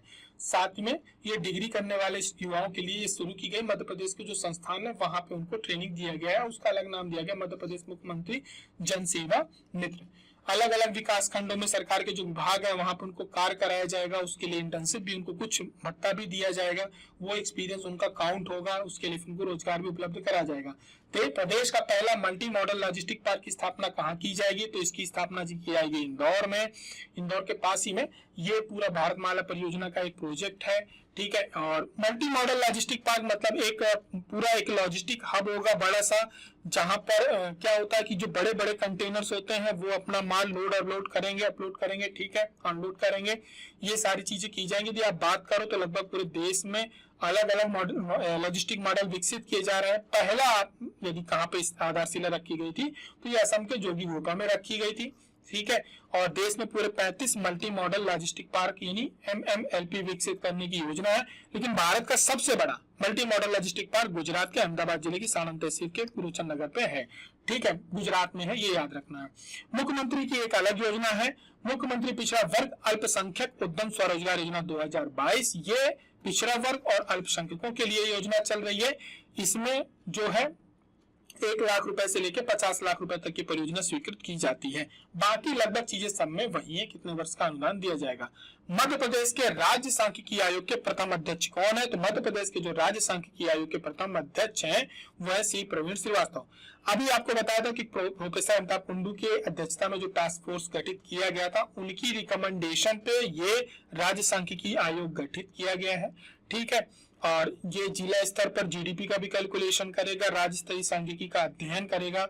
और हमारा स्टेट पहला ऐसा राज्य जहां पर राज्य सांख्यिकी आयोग का गठन किया गया है। इसके पहले अध्यक्ष श्री प्रवीण श्रीवास्तव होंगे। और इसके अलावा प्रदेश में मातृ मृत्यु दर, नवजात शिशु मृत्यु दर, कुपोषण के लिए जो एक टास्क फोर्स गठित किया गया था, इसकी अध्यक्ष कौन थे? जो प्रोफेसर समीक्षा रवि थी। इनके आपने लेख अक्सर भास्कर न्यूज़पेपर पे पढ़े होंगे। अटल बिहारी वाजपेयी सुशासन नीति विश्लेषण और भोपाल के उपाध्यक्ष कौन है? तो प्रोफेसर सचिन चतुर्वेदी है। बात करी जाए महाकाल लोक की, जहां से शुरुआत हुई है 5G सेवा की। मतलब आपसे पूछा जाएगा कि मध्य प्रदेश में 5G सेवा की शुरुआत कहां से हुई है? तो ये रिलायंस जियो के द्वारा महाकाल लोक से शुरुआत की गई है। कब से की? भारत में भी बात करी जाए तो 1 अक्टूबर 2022 से करी गई है। टारगेट 2023 तक में सभी जगह पे 5G पहुंच जाएगा। आगे की तरफ बढ़ेंगे, बात करेंगे 19 सितंबर से 25 दिसंबर तक क्या मनाया गया है? तो 19 दिसंबर से 25 दिसंबर तक मनाया गया है सुशासन सप्ताह।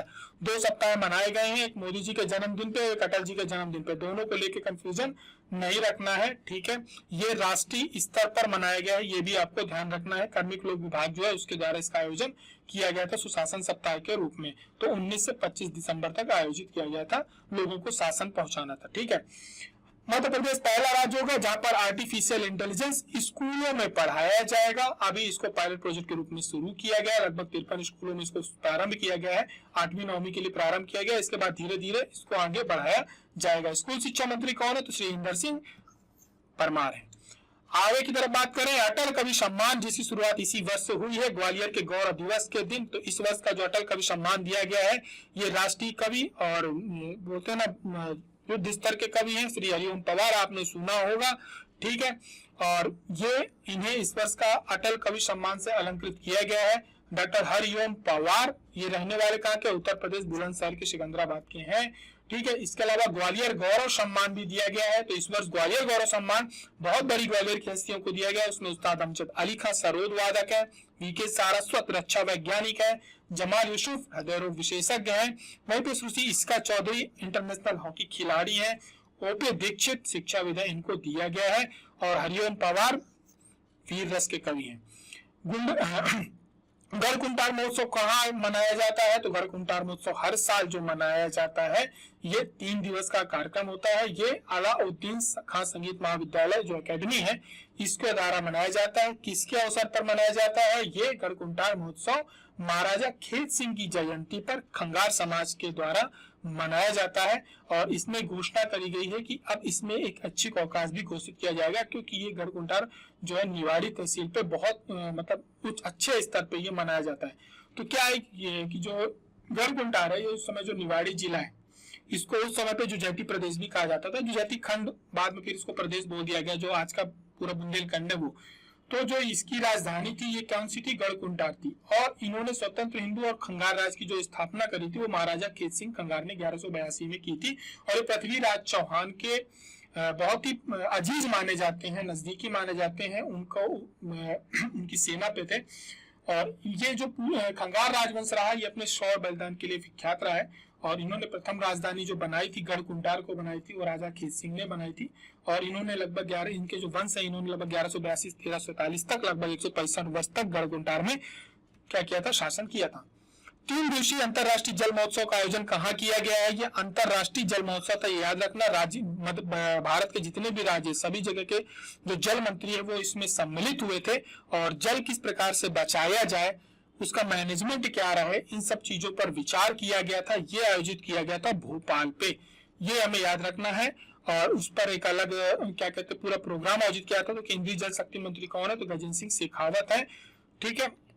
नदियों को जोड़ने से लेकर के तालाबों को बचाना, ये सारी चीजें, इस पर शोध वगैरह प्रस्तुत किया गया है, ठीक है। आखिरी में खेल पुरस्कार, यहाँ पे मैं आपको पढ़ाऊंगा नहीं क्योंकि बहुत सारे लोगों को दिया गया है। एकलव्य पुरस्कार बहुत सारे ऐसे लोग जिनके आप नाम जानते हैं, कुछ लोगों के नहीं जानते हैं, कोई बात नहीं। लेकिन आप लोगों को विक्रम पुरस्कार, विशेषकर विश्वामित्र पुरस्कार और ये जो पुरस्कार होते हैं इनको एक नजर मार लेना है, क्योंकि जो पटवारी के पेपर हैं ये बहुत सारे होने वाले हैं, तो यहाँ से प्रश्न आपके एक आध दो टकराएंगे ही टकराएंगे। तो विश्वामित्र पुरस्कार जो दिया गया है श्री वीरेंद्र कुमार को दिया गया है। प्रभाष जोशी जो पुरस्कार दिया गया है श्री वैष्णवी कहार को मलखंड के लिए दिया जाता है, उसी के लिए दिया गया है। लाइफ टाइम जो अचीवमेंट अवार्ड है श्री अभय छजलानी को दिया गया है। ठीक है, इनको इस वर्ष का लाइफ टाइम अचीवमेंट पुरस्कार दिया गया है। तो यह था मध्य प्रदेश का करंट अफेयर संपूर्ण 2022 का। क्वेश्चन आंसर में रखते तो क्लास बहुत लंबी हो जाती। इसकी पीडीएफ आपको एग्जाम गुरुजी के टेलीग्राम चैनल पर उपलब्ध रहेगी, जो कि लिंक आपको इस वीडियो के नीचे मिल जाएगी। साथ ही में मध्य प्रदेश 2022 के अलग अलग जो भी करंट अफेयर्स होंगे, मध्य प्रदेश राष्ट्रीय अंतरराष्ट्रीय खेल और विज्ञान पदों की सभी की प्लेलिस्ट भी बना दी गई है, वो भी उसकी लिंक भी आपको इस वीडियो के नीचे मिल जाएगी। ठीक है, अर्थव्यवस्था से जुड़े हुए, आर्थिकी से जुड़े हुए जितने भी हमारे डेटा होते हैं या जो भी सर्वेज आते हैं उनके वीडियो लगातार बनाए जाके उसकी भी प्लेलिस्ट की लिंक आपको इस वीडियो के नीचे मिल जाएगी। तो 3 लिंक दी गई है, सभी वीडियोस देख लें। पेपर से पहले आप इनको 1 से 2 बार देख लें। पीडीएफ भी आप टेलीग्राम से उनकी डाउनलोड कर सकते हैं, लेकिन मेरा आप सबको सुझाव है एक अपना खुद का कंटेंट बना लें। आंकड़ों से जुड़े हुए प्रश्न लगातार आ रहे हैं और आंकड़े ही प्रश्न गलत कराते हैं। ठीक है, तो उनको तैयार कर लें। यदि हम पीपीएससी तैयारी करना चाहते हैं तो नोट्स, कोर्स, प्री मेंस के सब कुछ एग्जाम गुरुजी पर उपलब्ध है, आप इसको परचेज कर सकते हैं। करंट अफेयर पसंद आ रहा, हमारी मेहनत आपको अच्छी लग रही है तो उसको शेयर करना बिल्कुल भी नहीं भूलें। आप इसको शेयर कर सकते हैं। आपका कोई सुझाव है, कई लोगों ने बोला था कि आवाज गड़बड़ थी, वो माइक के कारण थी, मेरे को जानकारी नहीं थी, वो सुधार दी गई है। ठीक है, आप लोगों को कोई भी सुझाव है तो सादर आमंत्रित है, नीचे कमेंट करके जरूर बताएं। करंट अफेयर कैसा लगा बताना नहीं भूलें, और पसंद आता है तो इसको शेयर करना बिल्कुल भी नहीं भूलें। हमारी और आपकी मुलाकात फिर होती, तब तक के लिए अपनी पढ़ाई चालू करके रखें। ठीक है, गर्मी ठंडियां चली गई, गर्मियां भी आने वाली हैं, आलस का समय आ चुका है। हमारी और आपकी मुलाकात फिर होती है डेली करंट अफेयर्स में। तब तक के लिए जय हिंद, जय भारत, धन्यवाद।